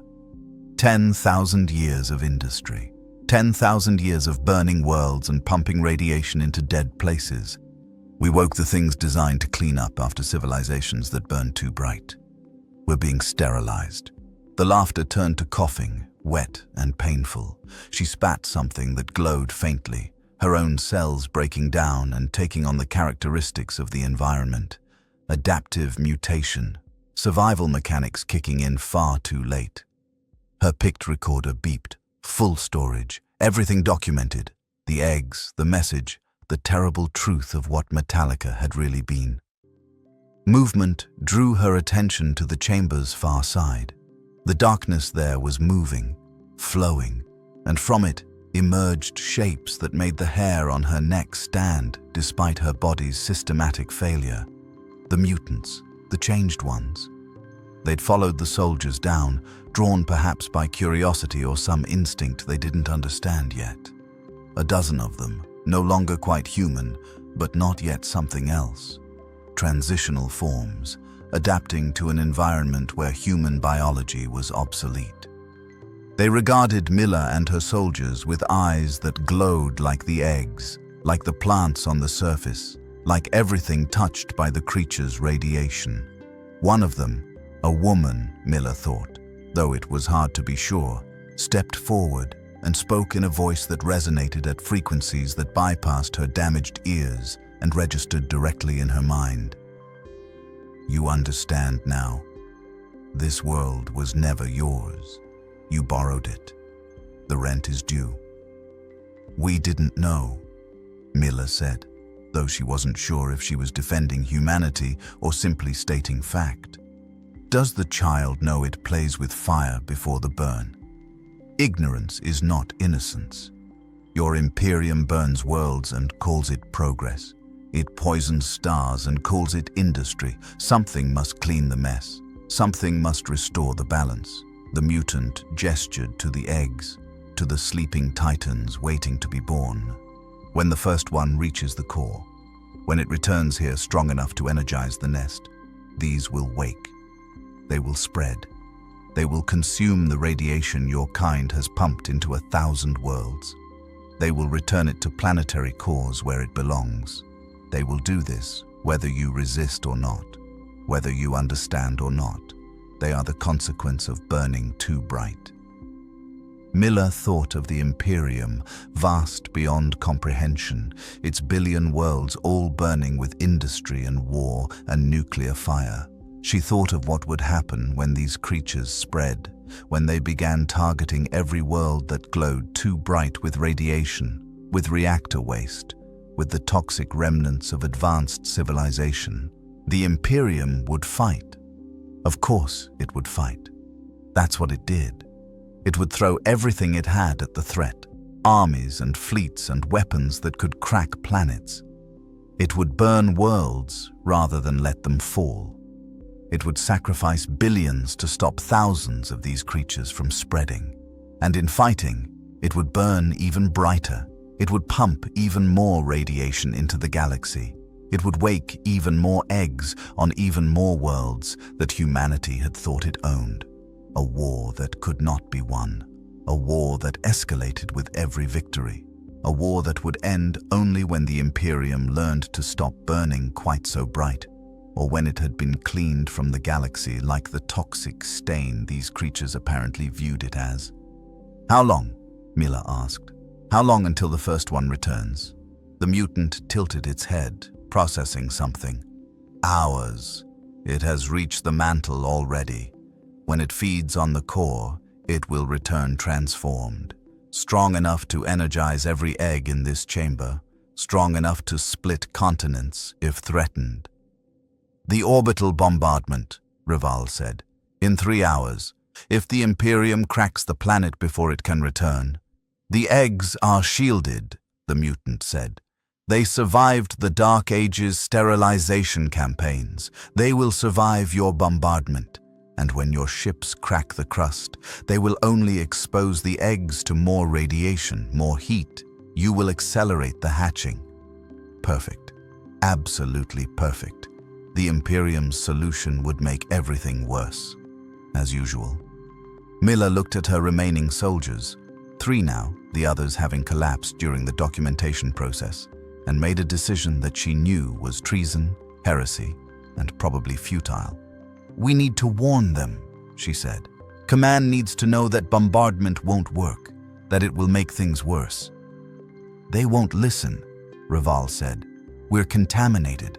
Our Vox probably doesn't even reach the surface anymore, and even if it does, we're asking them to believe that the solution to a planet-killing monster is to not kill it, to let it feed and grow strong and wake its offspring. What commander accepts that? One who understands the alternative is worse." Milla activated her Vox, knowing the signal was probably too degraded to reach anyone, knowing that even if it did, her words would be dismissed as radiation-induced dementia. She transmitted anyway, speaking clearly for the record, detailing everything they'd found. The eggs, the message, the terrible purpose these creatures served. The warning that bombardment would accelerate rather than prevent the catastrophe. She transmitted until her Vox's battery died, until the words became meaningless sounds in her radiation-cooked throat. Then she sat down against one of the alien structures, her picked recorder clutched to her chest. and waited for the end. Above, on the planet's scarred surface, her transmission was received by a single functional Vox relay. The signal was weak, corrupted, barely intelligible through the static. A junior communications officer heard it, flagged it as low-priority delirium from a contaminated unit, and filed it in the archives where it would never be reviewed. The bombardment countdown continued, and deep in Metalica's core, something ancient and terrible finished feeding and began its ascent. Warlord Titan Sanctified Fury had walked since the days of the Great Crusade. Its reactor had been consecrated by the Fabricator General of Mars himself when the Imperium was young and the galaxy still held the promise of enlightenment. 8,000 years of war had scarred its hull, broken and reforged its weapons, killed 3 generations of princeps who'd given their minds to its machine spirit. Through it all, the God Machine had endured. Princeps Senioris Ardent Gaia knew, with the certainty that came from 30 years merged with the Titan's consciousness, that today would be the day Sanctified Fury finally fell. Seismic event, Moderatus Secundus Kale reported, his voice tight with the control that came from submerging human fear beneath machine logic. Magnitude 8.7, epicenter grid Delta 00, the core. Something is rising. Gaia's consciousness expanded through the God Machine's sensor arrays, perceiving the world as only a Titan could. Metalica's crust groaned under tectonic stresses that shouldn't exist on a tectonically stable world. Fissures split the landscape, venting superheated gases and magma from depths that had been solid moments before. The planet itself was screaming, and from the widest fissure, where the creature had burrowed days before, something was emerging. All Titan Legion assets, Princeps Majoris Hardrick transmitted across the Noospheric battle cant. His voice carried the weight of certain death spoken aloud. This is our final stand. The orbital bombardment commences in 47 minutes. Our objective is simple. Contain the target until the bombardment can be executed. We don't need to kill it. We just need to keep it in place. Sanctified Fury stood in a firing line with 6 other God machines, the last survivors of Legio Metalica, the remnants of a force that had numbered 20 before this war began. 2 other warlords, Ferrum Indomitus and Rage of Calth, 3 Reavers, including Dominus Ira, Princeps Morton still alive, despite the statistical impossibility. 1 Warhound, Shadowstalker, whose Princeps had a reputation for suicidal bravery that was about to be tested to extinction. Behind the Titan line stood what remained of the Astra Militarum presence. 40,000 guardsmen in hastily fortified positions, their artillery batteries loaded, their prayers spoken. They knew they were a footnote to this engagement. When Titans fought things that could kill Titans, baseline humans were spectators to their own apocalypse. Above, in low orbit, the Imperial Navy's bombardment flotilla aligned, cyclonic torpedoes armed, lance batteries charged, plasma bombs that could crack continents loaded into bay tubes. The order had been given. Metalica would burn. Everything on its surface would die. Better to lose a Forge World than to let whatever was rising from its core escape into the wider galaxy. The ground split. The creature that emerged was not the wounded thing that had burrowed days before. It had fed on Metalica's molten core, on radiation concentrated over billions of years, on energy that had been waiting since the planet's birth. It had healed. More than healed. It had evolved, adapted, grown. Its scales no longer bore the scars of Titan weapons. They were pristine, dark as the space between stars, edged with a bioluminescence that pulsed in patterns that Gaia's cogitators tried and failed to analyze. The dorsal spines had changed, grown more complex, now arranged in structures that resembled cooling arrays, or weapons platforms, or perhaps both. It stood at full height, 120 meters now, grown larger through its feeding, and the ground cracked under its weight.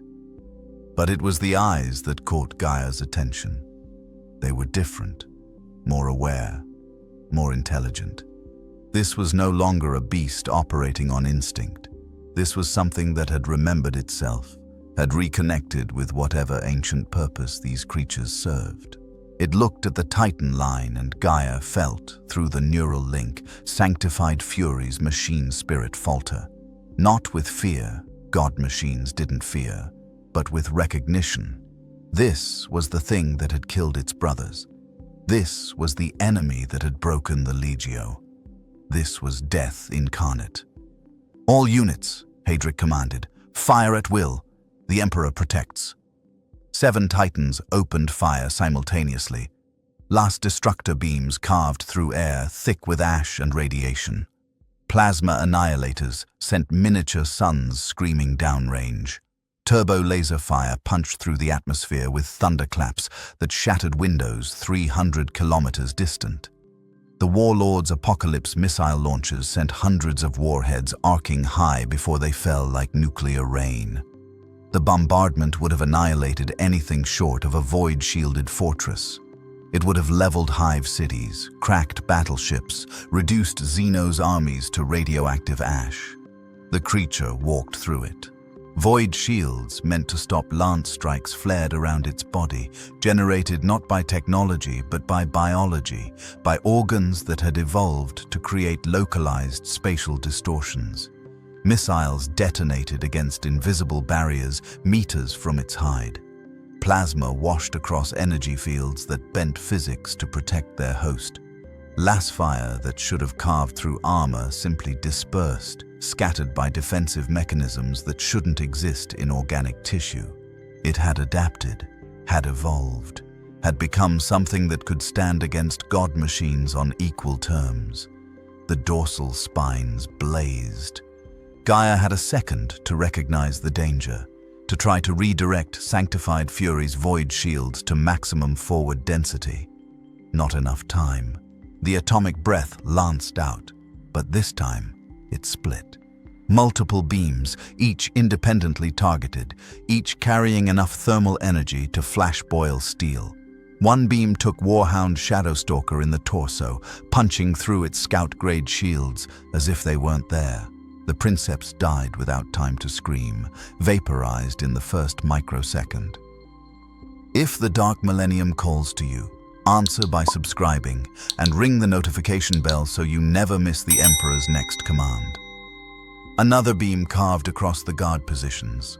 40,000 soldiers, and 3,000 of them, simply ceased to exist in the space between heartbeats. The survivors screamed, broke, ran, because even the Commissar's bolt pistols couldn't maintain discipline in the face of annihilation on that scale. The third beam struck Dominus Ira. Gaia watched through Sanctified Fury's optical feeds as Princeps Mortan's Titans staggered under the impact. The Reaver's void shields collapsed instantly. Adamantium plate ran molten. Mortan's death scream echoed across the noospheric link, a burst of agony and defiance that would haunt the survivors for whatever brief time they had left. Dominus Ira fell, its reactor going critical, adding its own detonation to the chaos. "Continue firing," Hadric roared. "All remaining units concentrate on the dorsal structures. If we can disable its beam projection..." The creature's tail swept in a wide arc. It caught Reaver unrelenting doctrine across the legs, and a 43-meter war machine fell like a felled tree. The impact triggered seismic sensors across the continent. Before the Titan could recover, the creature was on it, claws tearing through armor, jaws closing around the command deck. Gaia heard the Princeps' final transmission, "For the Omnissiah and..." Silence. 3 Titans remained.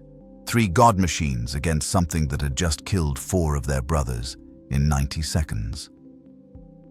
"Warlord Sanctified Fury to all units," Gaia transmitted, his voice steady despite the terror bleeding through the neural link. "We cannot win this. We cannot even slow it. Orbital bombardment is our only option. I am transmitting authorization for immediate execution. Negative, Hadric replied. We have 34 minutes remaining. We hold. We die in 34 seconds if we're lucky, Gaia snapped. Princeps Majoris, we have lost. Authorization code, Ferrum Adamant Theta. Execute bombardment now. For a long moment, silence filled the Vox. Then Hadric's voice returned, stripped of the certainty that had sustained him through a century of service. Acknowledged. All units, fall back to minimum safe distance. Fleet Command, this is ground actual. Authorization Ferrum Adamant Theta confirmed. Execute Exterminatus. Fire at will. In orbit, the bombardment flotilla acknowledged. Cyclonic torpedoes launched, burning down through Metalica's poisoned atmosphere. Lance strikes followed, spears of light that carried the Imperium's final judgment. The creature looked up. Those intelligent ancient eyes tracked the incoming ordnance with an awareness that transcended animal instinct. It understood what was happening. It knew this was the Imperium's ultimate weapon, the tool it used when all else failed. And it roared. The sound was not audible through Sanctified Fury's external pickups. It was too deep, too vast, operating at frequencies that bypassed hearing and registered directly as seismic events. But through the neural link, through the connection to the Titan's machine spirit, Gaia felt it. Defiance, challenge, a declaration that these humans could burn the world if they wished, but they would not stop what was coming. The dorsal spines flared brighter than Gaia had ever seen them, bright enough to register as a thermal event on orbital sensors. The creature's body began to glow, temperature spiking to levels that should have consumed it from within. Energy poured from the spines in waves that distorted visual perception, that made reality itself seem thin and uncertain. What is it doing? Moderatus Kale asked, his voice climbing toward panic. Gaia didn't answer, because he didn't know. But Sanctified Fury's machine spirit understood on some deep instinctive level. It understood, and it was afraid. And that fear bled through the neural link like poison. The creature was preparing to ascend, to achieve critical mass, to become something more than a biological organism, something that existed at the intersection of matter and energy, something that could withstand even orbital bombardment. It was becoming nuclear fire made flesh. The first cyclonic torpedo struck. Its warhead detonated with a yield measured in megatons, designed to shatter tectonic plates and ignite atmospheres. The explosion was visible from orbit, a second sun born on Metalica's tortured surface. When the light cleared, the creature still stood. Its hide was scorched, scales blackened, flesh exposed. But it was regenerating even as Gaia watched, new tissue boiling up from beneath to replace what had burned away. And it was glowing brighter. Emperor's mercy, Hadric breathed. It's absorbing the energy, using it to heal. We're making it stronger. More torpedoes fell. More lance strikes carved down from orbit.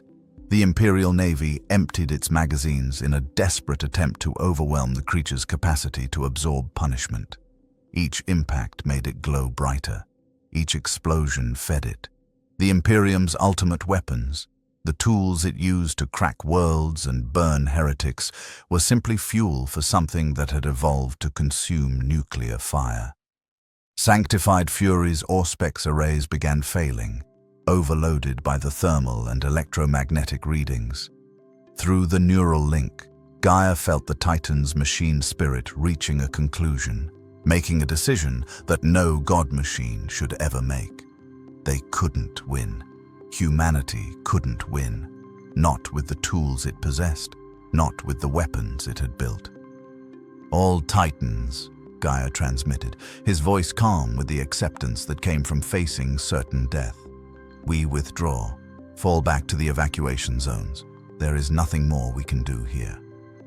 We're Legio Metalica, Hadric said quietly. We don't run.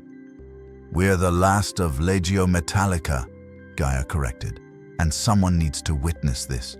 Someone needs to report what we've seen, what's coming. The galaxy needs to know. He watched the creature stand in a rain of fire, absorbing the Imperium's fury, growing stronger with every passing second. He watched it tilt its head back and roar again, and this time the sound carried harmonics that his instruments could barely register. A call, he realized. A signal to the eggs waiting in the depths, telling them it was time. Time to wake, time to spread, time to cleanse the poisoned worlds. Fall back, Gaia ordered. Emperor, forgive us, but fall back. The three remaining Titans turned and walked away from the bombardment zone, leaving Metalica to its fate. Behind them, the creature continued to glow, continued to absorb, continued to evolve into something that should not exist, but did. Something that would haunt the Imperium's nightmares for generations to come. If there were generations to come. The adamant resolve had witnessed the deaths of worlds before. Lord Admiral Keshen had ordered exterminatus twice in his 3-century career, and each time he'd carried the weight of those decisions like chains wrapped around his soul. Necessary evils, the Inquisition had assured him, acceptable losses in service to humanity's survival. This was different. Fleet gunnery, he said, his voice hoarse from hours of shouting orders. Bombardment effectiveness assessment. Master Gunner Talith looked up from her tactical console, her face the color of ash. My lord, we've expended 73% of our cyclonic torpedo reserves. Lance batteries are at 62% capacitance. We've hit the target zone with enough ordnance to crack a continent. Thermal readings indicate successful detonation on all payloads. And the target? Talith's hands trembled as she adjusted the display. The picture feed from low orbit showed Metalica's surface, a hellscape of fire and molten rock where the bombardment had struck. At the center, still standing, still moving, was the creature. Thermal signature is, my lord, it's increasing, not decreasing. The target is radiating more energy post-bombardment than it was before we engaged. It's as if we fed it, Keshen finished. As if we gave it exactly what it needed. He stared at the display, at the impossible readings that violated every principle of warfare he'd learned across 3 centuries. You bombarded an enemy, you killed them, you hit them with enough force, and they died. That was how war worked. That was how the Imperium had conquered the galaxy, except when it wasn't. My lord, the target is moving. The Master of Auspex called out. It's not seeking cover. It's Emperor's throne. It's heading directly toward the nearest population center. Grid reference Theta 7. 50,000 refugees in the evacuation staging area. Keshen felt something cold settle in his chest. The creature wasn't running. It wasn't even defending itself. It was hunting. Deliberately targeting the densest concentration of human life within range. How long until it reaches them? At current speed, 18 minutes. 18 minutes. 50,000 souls. Most of them civilians, administratum workers, mechanicus menials, the non-combat personnel who'd thought they were being evacuated to safety. Launch fighters, Keshen ordered. Strafing runs. Anything to slow it down. Draw its attention. My lord, the fighter wings, I know they'll die. Launch them anyway. Those are our people down there. 6 squadrons of Fury interceptors launched from Adamant Resolve and her sister ships. 72 aircraft, each one piloted by someone who'd sworn to serve the Emperor, who'd trained for years to defend Imperial territory from Xenos and traitors. They lasted 4 minutes. The creature's dorsal spines had evolved again, Keshen realized with mounting horror. They now tracked individual aircraft with precision that suggested more than instinct. As the Furies began their attack runs, the spines discharged. Not the massive atomic breath that had killed Titans, but smaller, faster beams that lanced through void-rated aircraft as if they were made of parchment. Caution watched the pilot telemetry displays go dark one by one. 72 lights, 72 souls, gone in the time it took to pray a single verse of the Imperial Creed, and the creature continued toward Theta 7, unhurried and inevitable. "My lord," Captain Hale said quietly, "we could evacuate Theta 7. We have 19 minutes. We could get shuttles down." "Where do they go?" Caution asked. "We evacuate Theta 7 to Theta 8, then that falls and we evacuate to Theta 9. The creature is faster than we are, more durable than anything in our arsenal, and it's learning our tactics with every engagement. We're not saving people, we're just deciding which order they die in." The flag bridge fell silent. These were Void War veterans, men and women who'd faced Orc Wars and Chaos fleets. They'd never before heard their admiral speak with such defeated certainty. "New contact," the master of Auspex called out, his voice climbing. "Multiple contacts, emerging from the same fissure as the primary target. Smaller signatures, but, my lord, there are dozens of them, hundreds. They're spreading across the surface." The tactical display updated, painting new threat indicators across Metalica's scarred face. The eggs, the nest, the creature had called them, and they were waking. Each one was smaller than the primary, perhaps 30 to 50 meters tall, but the sheer number turned Caution's mouth to dust.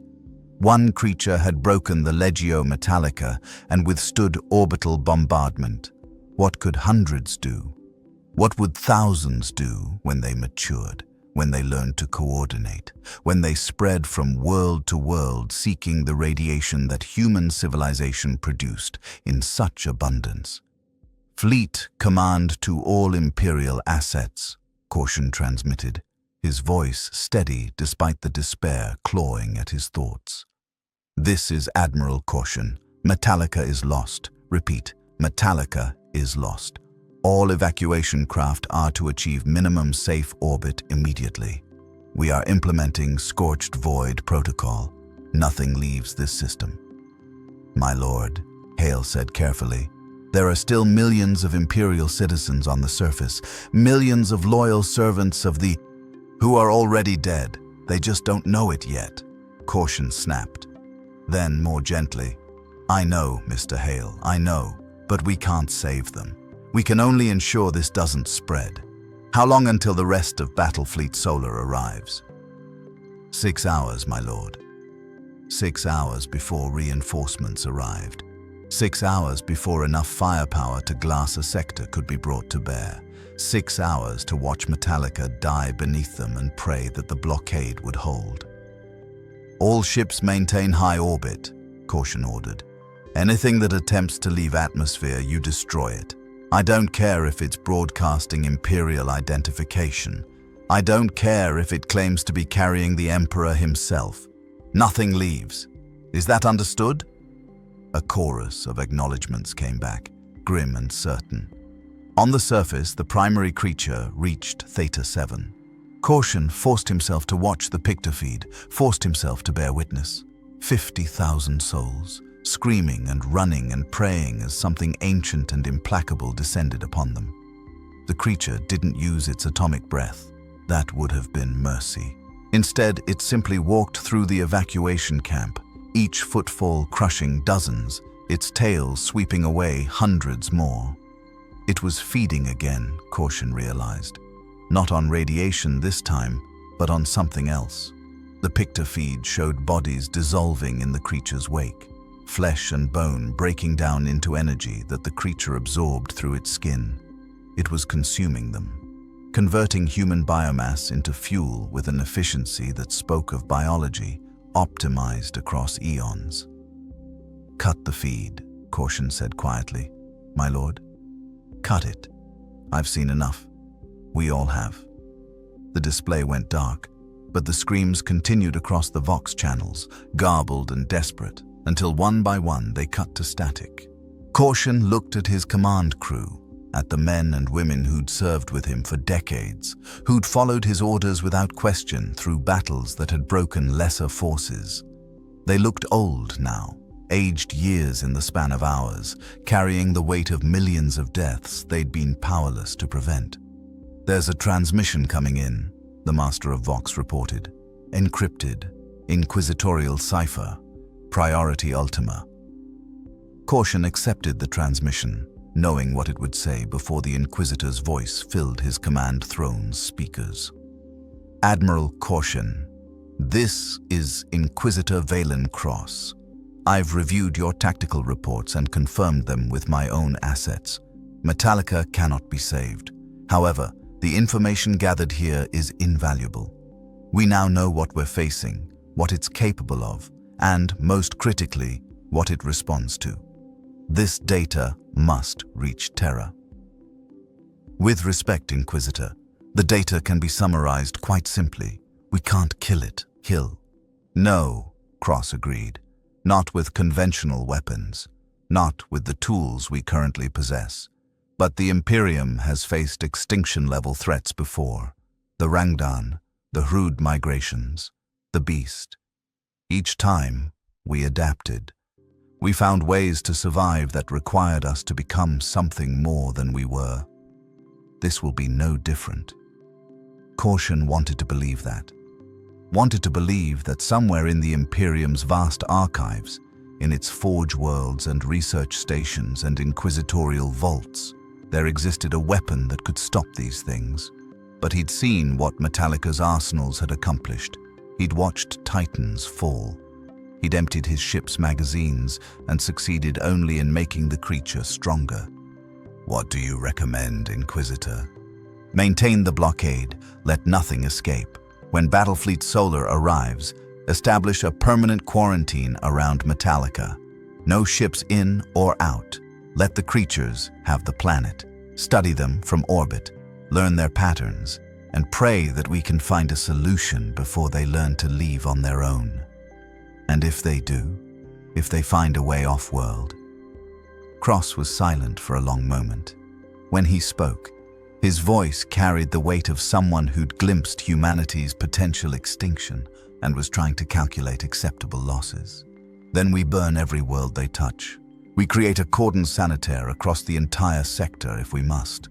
We sacrifice whatever we need to sacrifice to contain them until we understand how to kill them permanently. The alternative is the end of human civilization, Admiral. Not metaphorically, literally. These things feed on what we produce. They grow strong on our industry. The more we fight them with conventional means, the stronger they become. It's a war we cannot win through force." "Then how do we win?" "I don't know yet. But I will find out. I will dedicate every resource the Ordo Xenos possesses to understanding these creatures. And when I have the answer, the Imperium will implement it, regardless of cost." The transmission cut, leaving Caution alone with his thoughts and his crew, and the terrible knowledge that the Imperium had just lost its first battle in a war it didn't know how to fight. On the surface, the primary creature stood among the ruins of Theta 7, its body glowing with absorbed energy. Around it, hundreds of smaller creatures spread across the wasteland, each one seeking radiation, seeking fuel, seeking to grow strong enough to continue the work their kind had been designed to do. Cleaning poisoned worlds, returning radiation to planetary cores, consuming the toxic remnants of civilizations that burned too bright. The Imperium had trillions of citizens across millions of worlds, each one burning with industry and war and nuclear fire. The Imperium had thought itself the galaxy's apex predator, the ultimate expression of humanity's dominion over reality itself. The creatures rising from Metalica's depths had a different perspective. To them, the Imperium was simply prey that had grown too numerous, too toxic, too bright, prey that needed to be culled, and the hunt had only just begun. 3 months after Metalica fell, the conclave of brass assembled in a fortress monastery that didn't officially exist. Hidden in the halo stars beyond the Astronomican's light, shielded by void tech that predated the Imperium's founding, the facility had been built during the Great Crusade to house the Emperor's most dangerous secrets. Now it housed representatives of every faction with the authority to decide humanity's response to extinction. Inquisitor Violin Cross stood before an assembly that should never have been in the same room together. High Lords of Terror, Fabricator Generals of Mars, Chapter Masters of First Founding Chapters, Canoness Commanders of the Adepta Sororitas, and individuals whose existence was so classified that even their titles were redacted from official records. Behind him, a hololithic display showed Metalica, or what remained of it. The Forge World's surface was unrecognizable. Where once there had been hive cities and factory cathedrals, now there was only wilderness. Not imperial wilderness, not the familiar ecosystems of compliant worlds, but something alien and hostile. Forests of bioluminescent growth covered the landscape, their leaves pulsing with radioactive light. Rivers ran with liquid that was part water, part dissolved minerals, part something the Mechanicus could only classify as exotic matter. The atmosphere had changed composition, enriched with gases that would kill unaugmented humans in minutes, but which seemed to sustain the new ecology perfectly.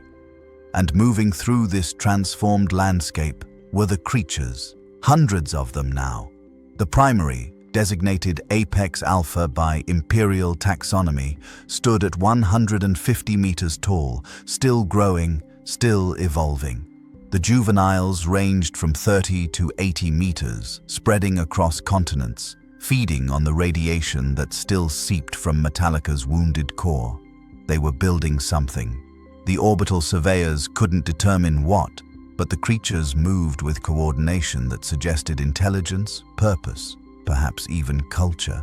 They dragged material from the ruins of Imperial civilization, adamantium, ceramite, processed metals, and incorporated it into structures that hurt to perceive, architecture that bent physical laws in ways that made observers' eyes water. "Metalica has been transformed," Cross said, his voice echoing in the chamber's vastness. "In 90 days, these creatures have reshaped a world that took us 10,000 years to conquer. They've adapted to every weapon we deployed, evolved beyond every containment strategy we attempted. And they're not done." He gestured, and the display shifted to show a star chart. Red markers bloomed across dozens of worlds, each one representing a detection event. 37 worlds have reported seismic anomalies in the past month, deep core tremors identical to what we observed on Metalica before the initial emergence. Our analysis suggests these are eggs, dormant nests waiting to be triggered. The radiation signatures suggest they've been there for millions of years, perhaps billions, placed by the old ones, or whatever came before them, as part of some vast ecological management system. How many? The question came from Lord Commander Militant Raphael Corvin, his voice hard as adamantium. Total estimate. How many of these nests exist? Cross had dreaded this question. He'd spent 3 months calculating, cross-referencing, praying his numbers were wrong. Conservative estimate, based on geological surveys and radiation pattern matching. 12,000 nests across Imperial space, each nest containing between 50 and 500 eggs. Total potential population if all nests fully activate. He paused, letting the weight of the number settle in his mouth before speaking it. 6 million creatures, give or take. Silence filled the chamber, not the silence of shock. These were individuals who'd long ago moved beyond shock, but the silence of minds collectively calculating the logistics of a war against 6 million apex predators, each one capable of killing god machines and adapting to whatever weapons humanity deployed.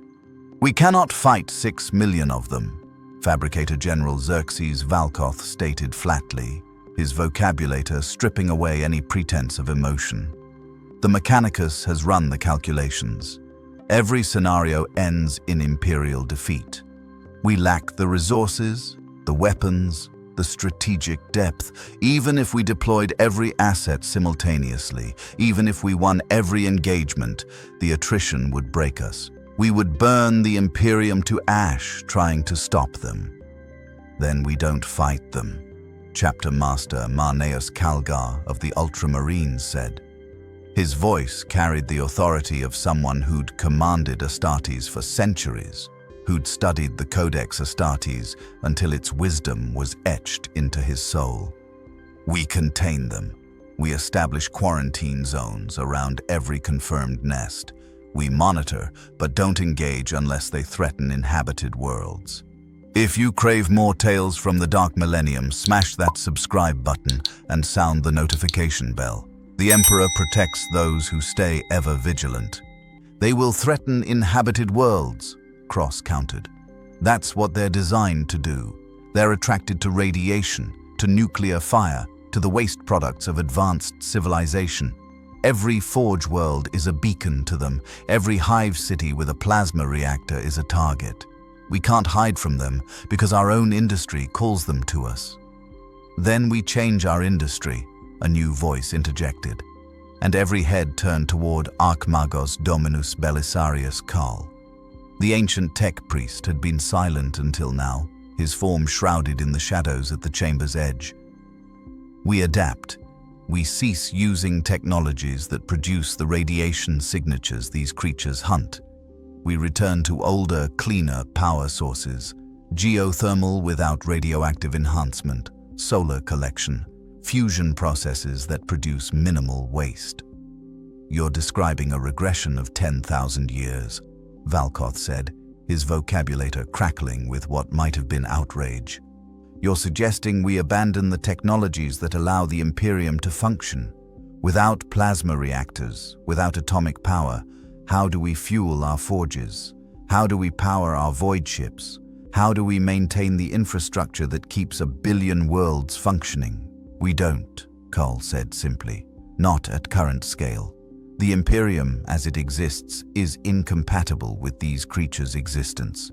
We must choose. Maintain our current technological base and fight a war we cannot win, or adapt our civilization to survive in a galaxy where using certain technologies marks you as prey. Lord High Admiral Valentus Kren stood, his naval uniform bearing medals from 3 centuries of void war. You're suggesting we cripple ourselves? We're already fighting on a dozen fronts: chaos, Tyranids, Necrons, Orcs. We cannot afford to lose our technological edge against any of them, let alone all of them simultaneously. We cannot afford to continue as we are, Cole shot back.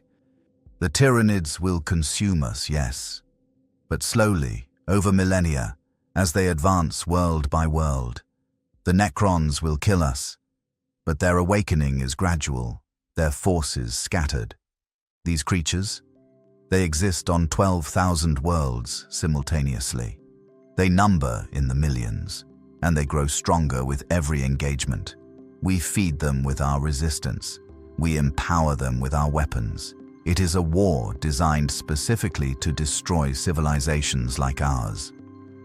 Then, what do you propose? This from Inquisitor Lord Torquemada Cortez, his voice ancient and tired. Specifically, what does adaptation look like? Karl's mechadendrites gestured, and a new hololithic display materialized. Star charts, but different.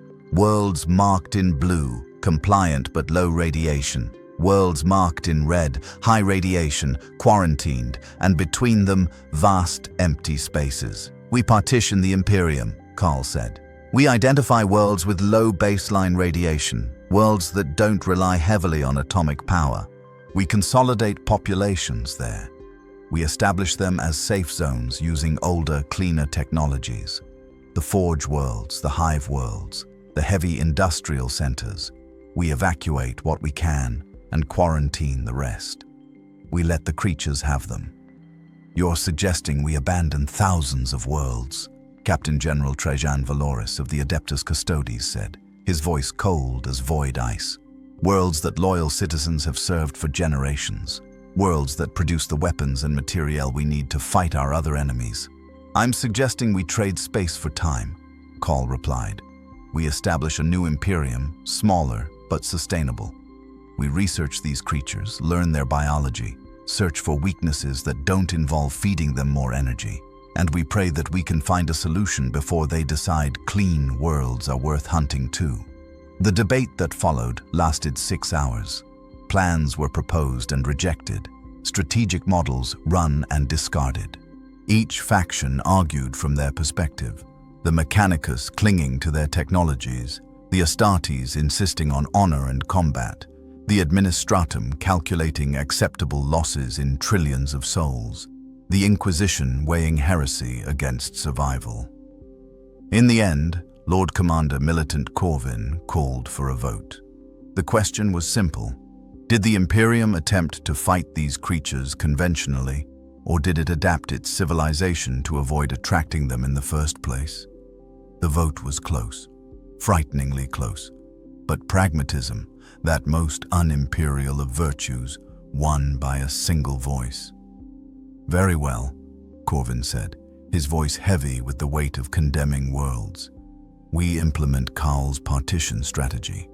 The Administratum will identify low-radiation worlds for population consolidation.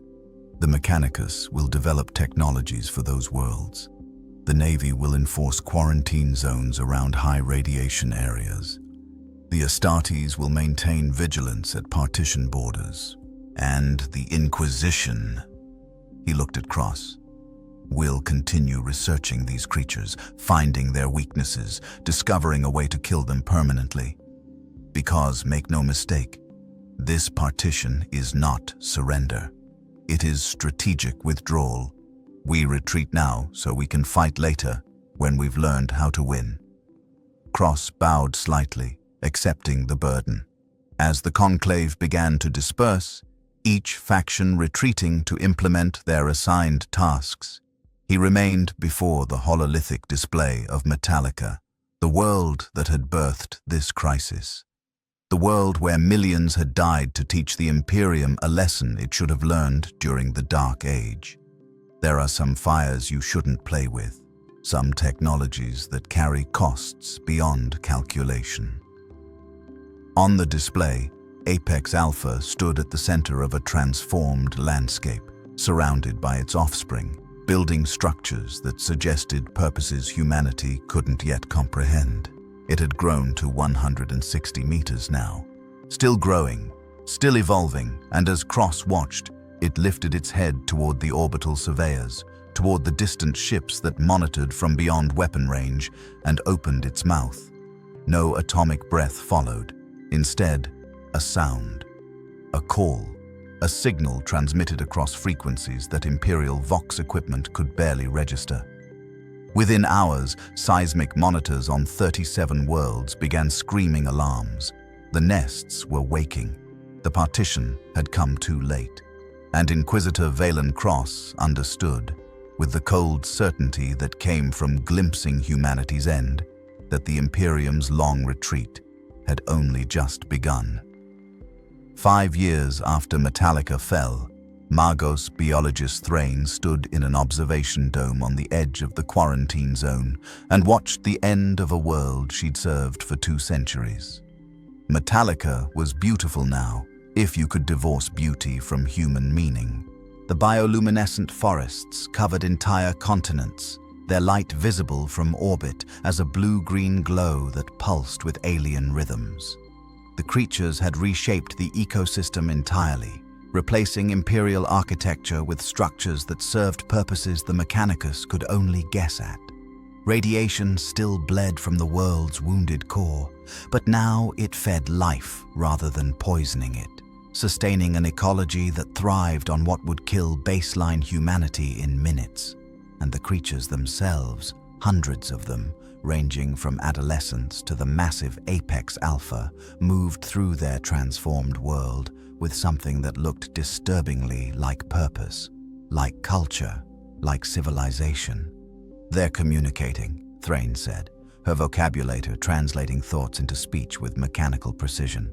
"Watch the dorsal spines, the patterns of luminescence. That's not random. That's language." Beside her, Inquisitor Cross leaned forward, his augmetic eye cycling through spectrums that baseline human perception couldn't access. "You're certain? Not just instinctive signaling?" "I've spent 5 years analyzing their behavior patterns. They coordinate hunts. They construct communal structures. They care for their young with dedication that suggests emotional bonds. And those light patterns. We've identified over 3,000 unique combinations, each one associated with specific behavioral responses.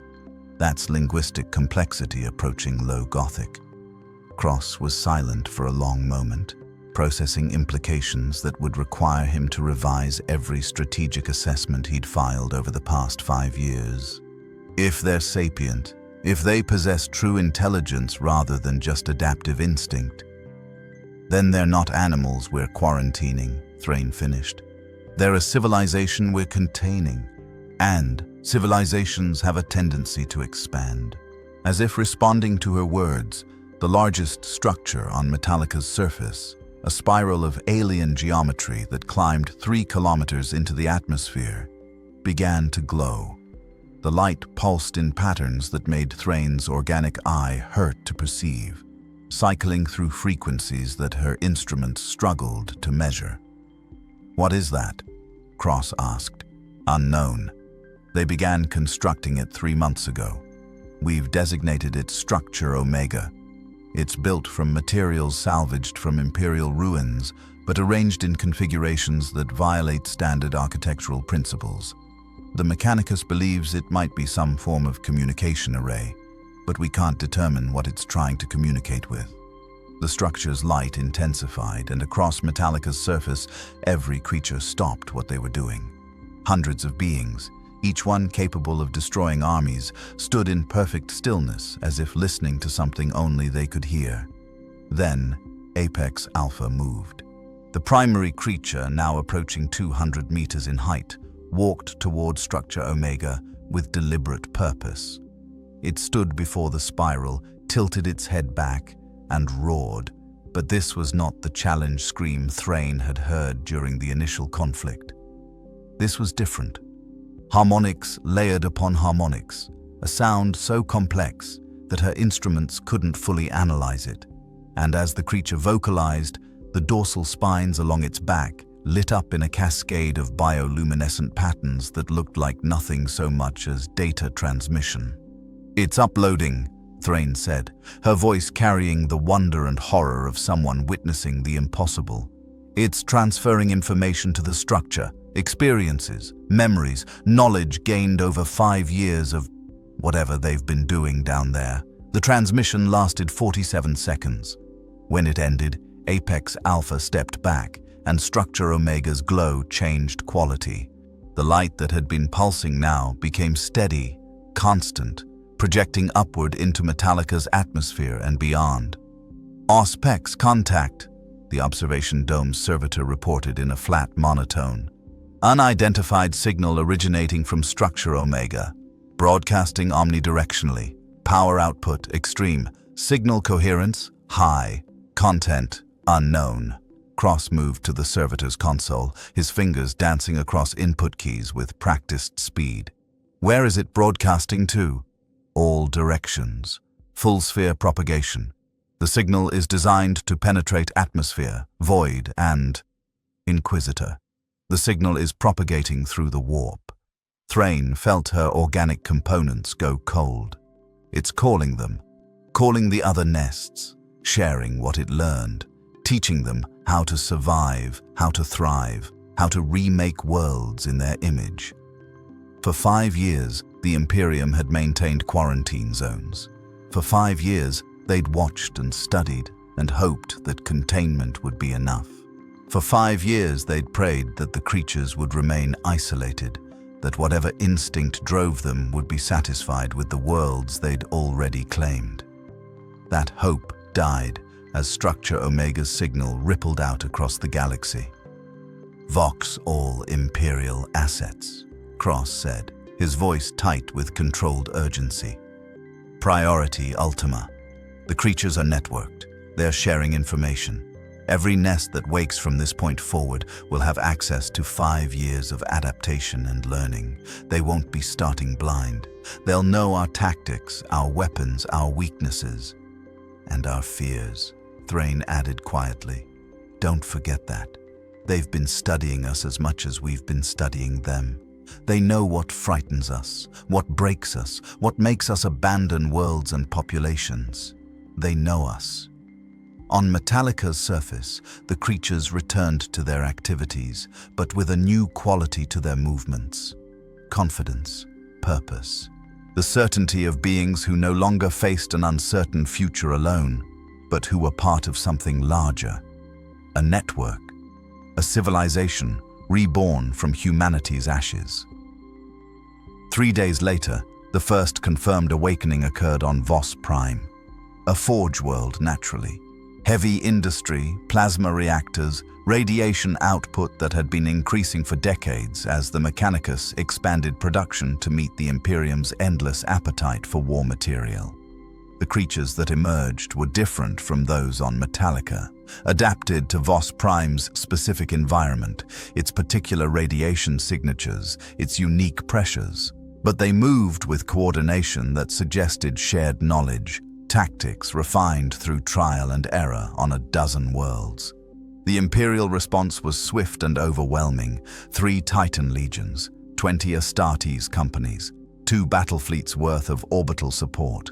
They'd learned from Metalica. They didn't try to kill the creatures with conventional weapons. Instead, they focused on containment, on preventing spread, on protecting population centers while evacuating as many souls as possible. It worked, barely, at catastrophic cost. Vos Prime was abandoned 3 weeks after the initial emergence. 17,000 Imperial citizens died in the fighting. 2 warlord titans fell. 4 Astartes companies took 50% casualties. And when the evacuation was complete, when the quarantine zone was established, the creatures simply settled in, started transforming the world, just as they'd transformed Metalica.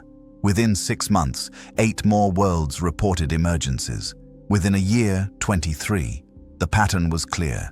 High radiation worlds first, heavy industry centers, forge worlds, and hive cities where humanity's endless burning had called to things that slept in the deep places. The Imperium's partition strategy became less strategy and more triage. Populations consolidated on low radiation worlds. Forge worlds operated at reduced capacity or were abandoned entirely.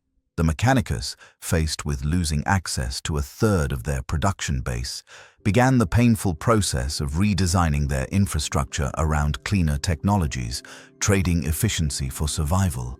And still the creatures spread. Not through aggression, they rarely attacked unless threatened, but through simple existence. They claimed worlds, transformed them, and held them.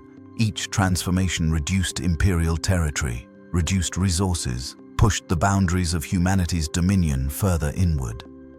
In the conclave chambers, the debates grew more desperate. Some argued for desperate measures, warp weapons that the Inquisition had kept sealed since the heresy, Xenos technologies reverse-engineered from Necron tomb worlds, bargains with things that should never be bargained with. Each proposal more extreme than the last, each one carrying costs that would have been unthinkable a decade before. The Imperium was losing a war it didn't know how to fight, against an enemy that was both utterly alien and disturbingly comprehensible. These were not demons from the warp, not mindless Xenos horrors, not traitors who'd forsaken the Emperor's light. They were survivors, apex organisms doing what apex organisms did, existing, thriving, reshaping their environment to suit their needs. They were the Imperium's dark mirror. Conquerors, terraformers, reshaping worlds without concern for what had been there before. The only difference was scale and success. Thrain stood in her observation dome, watching Metalica rotate beneath her station, and wondered if she'd live to see humanity's final retreat. If somewhere, on some forgotten world, in some forgotten corner of the galaxy, The last humans would gather and look up at stars they could no longer reach, surrounded by wilderness they could no longer tame, and wonder where it all went wrong. The answer was simple, she thought. Visible on every transformed world, written in bioluminescent forests and alien architecture. Humanity had burned too bright, had assumed dominion over forces it didn't fully understand, had woken custodians that had been placed by civilizations older and wiser than the Imperium would ever be. The age of fire was ending. The age of consequence had begun, and in the deep places of 1,000 worlds, more eggs waited, more creatures stirred, more awakenings approached. The galaxy was large, and the Imperium had thought itself eternal. It was about to learn that nothing burns forever. Eventually, every fire consumes its fuel. Eventually, the ashes grow cold. And from those ashes, something new grows, something that had been waiting all along. 20 years after Metalica fell, a girl named Sarah stood on the observation deck of Sanctuary Station and watched the creature pass beneath. She was 12 years old, born into a humanity that had never known the galaxy as it used to be. The Imperium of her childhood was smaller, more cautious, huddled on worlds that didn't glow too bright. The Forge worlds were stories now, cautionary tales about hubris and fire. The old ways of burning and building without consequence had died with her parents' generation, but Sarah didn't mourn what she'd never known. She pressed her hand against the viewport and watched the creature move through the void between worlds, not on a ship, not needing one. Its biology adapted to survive in vacuum for the journey between transformed planets.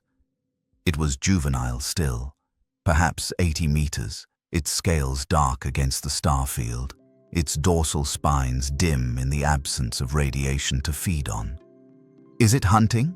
she asked her teacher, Magos Thrain, who stood beside her with the patience that came from having witnessed the apocalypse and lived to study its aftermath.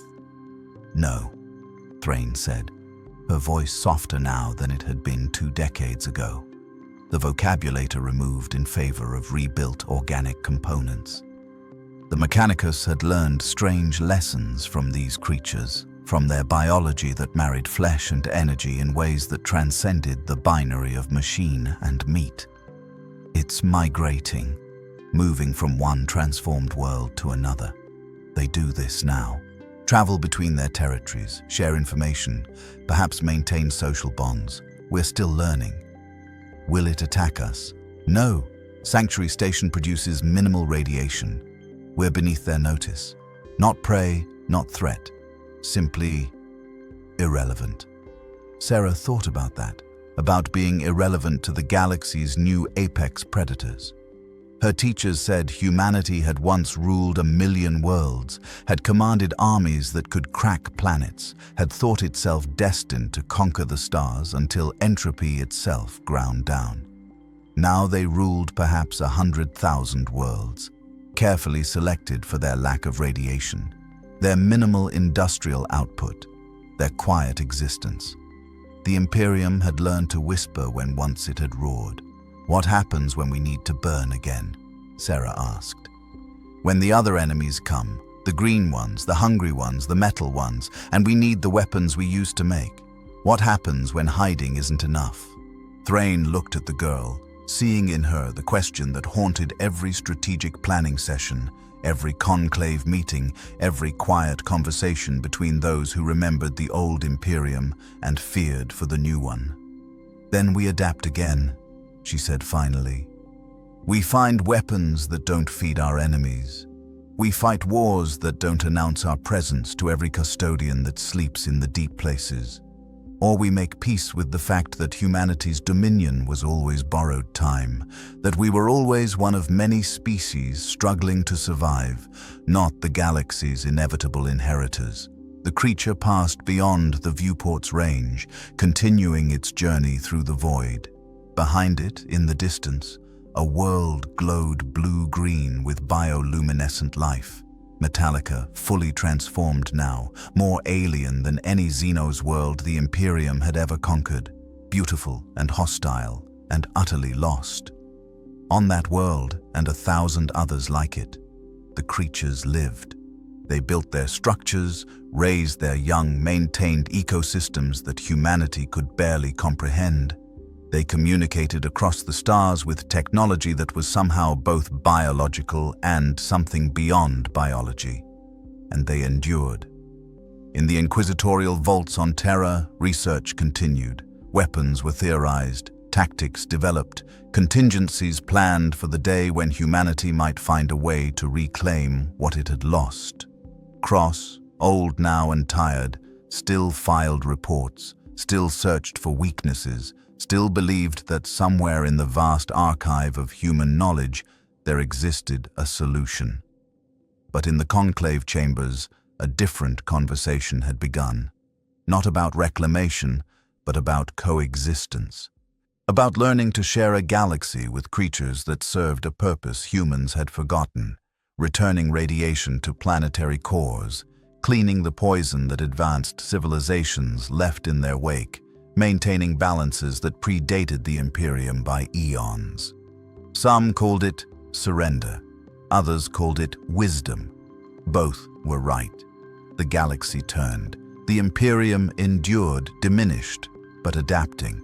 The creatures spread, not through conquest but through simple existence, reclaiming worlds that had been prepared for them billions of years ago by civilizations that understood what humanity had forgotten. Fire was not free. Every flame consumed fuel. Every civilization that burned bright eventually woke the things that waited in darkness, tasked with cleaning the ash. Humanity had learned this lesson at catastrophic cost. Whether they would remember it, whether they would resist the temptation to burn bright again, remained uncertain.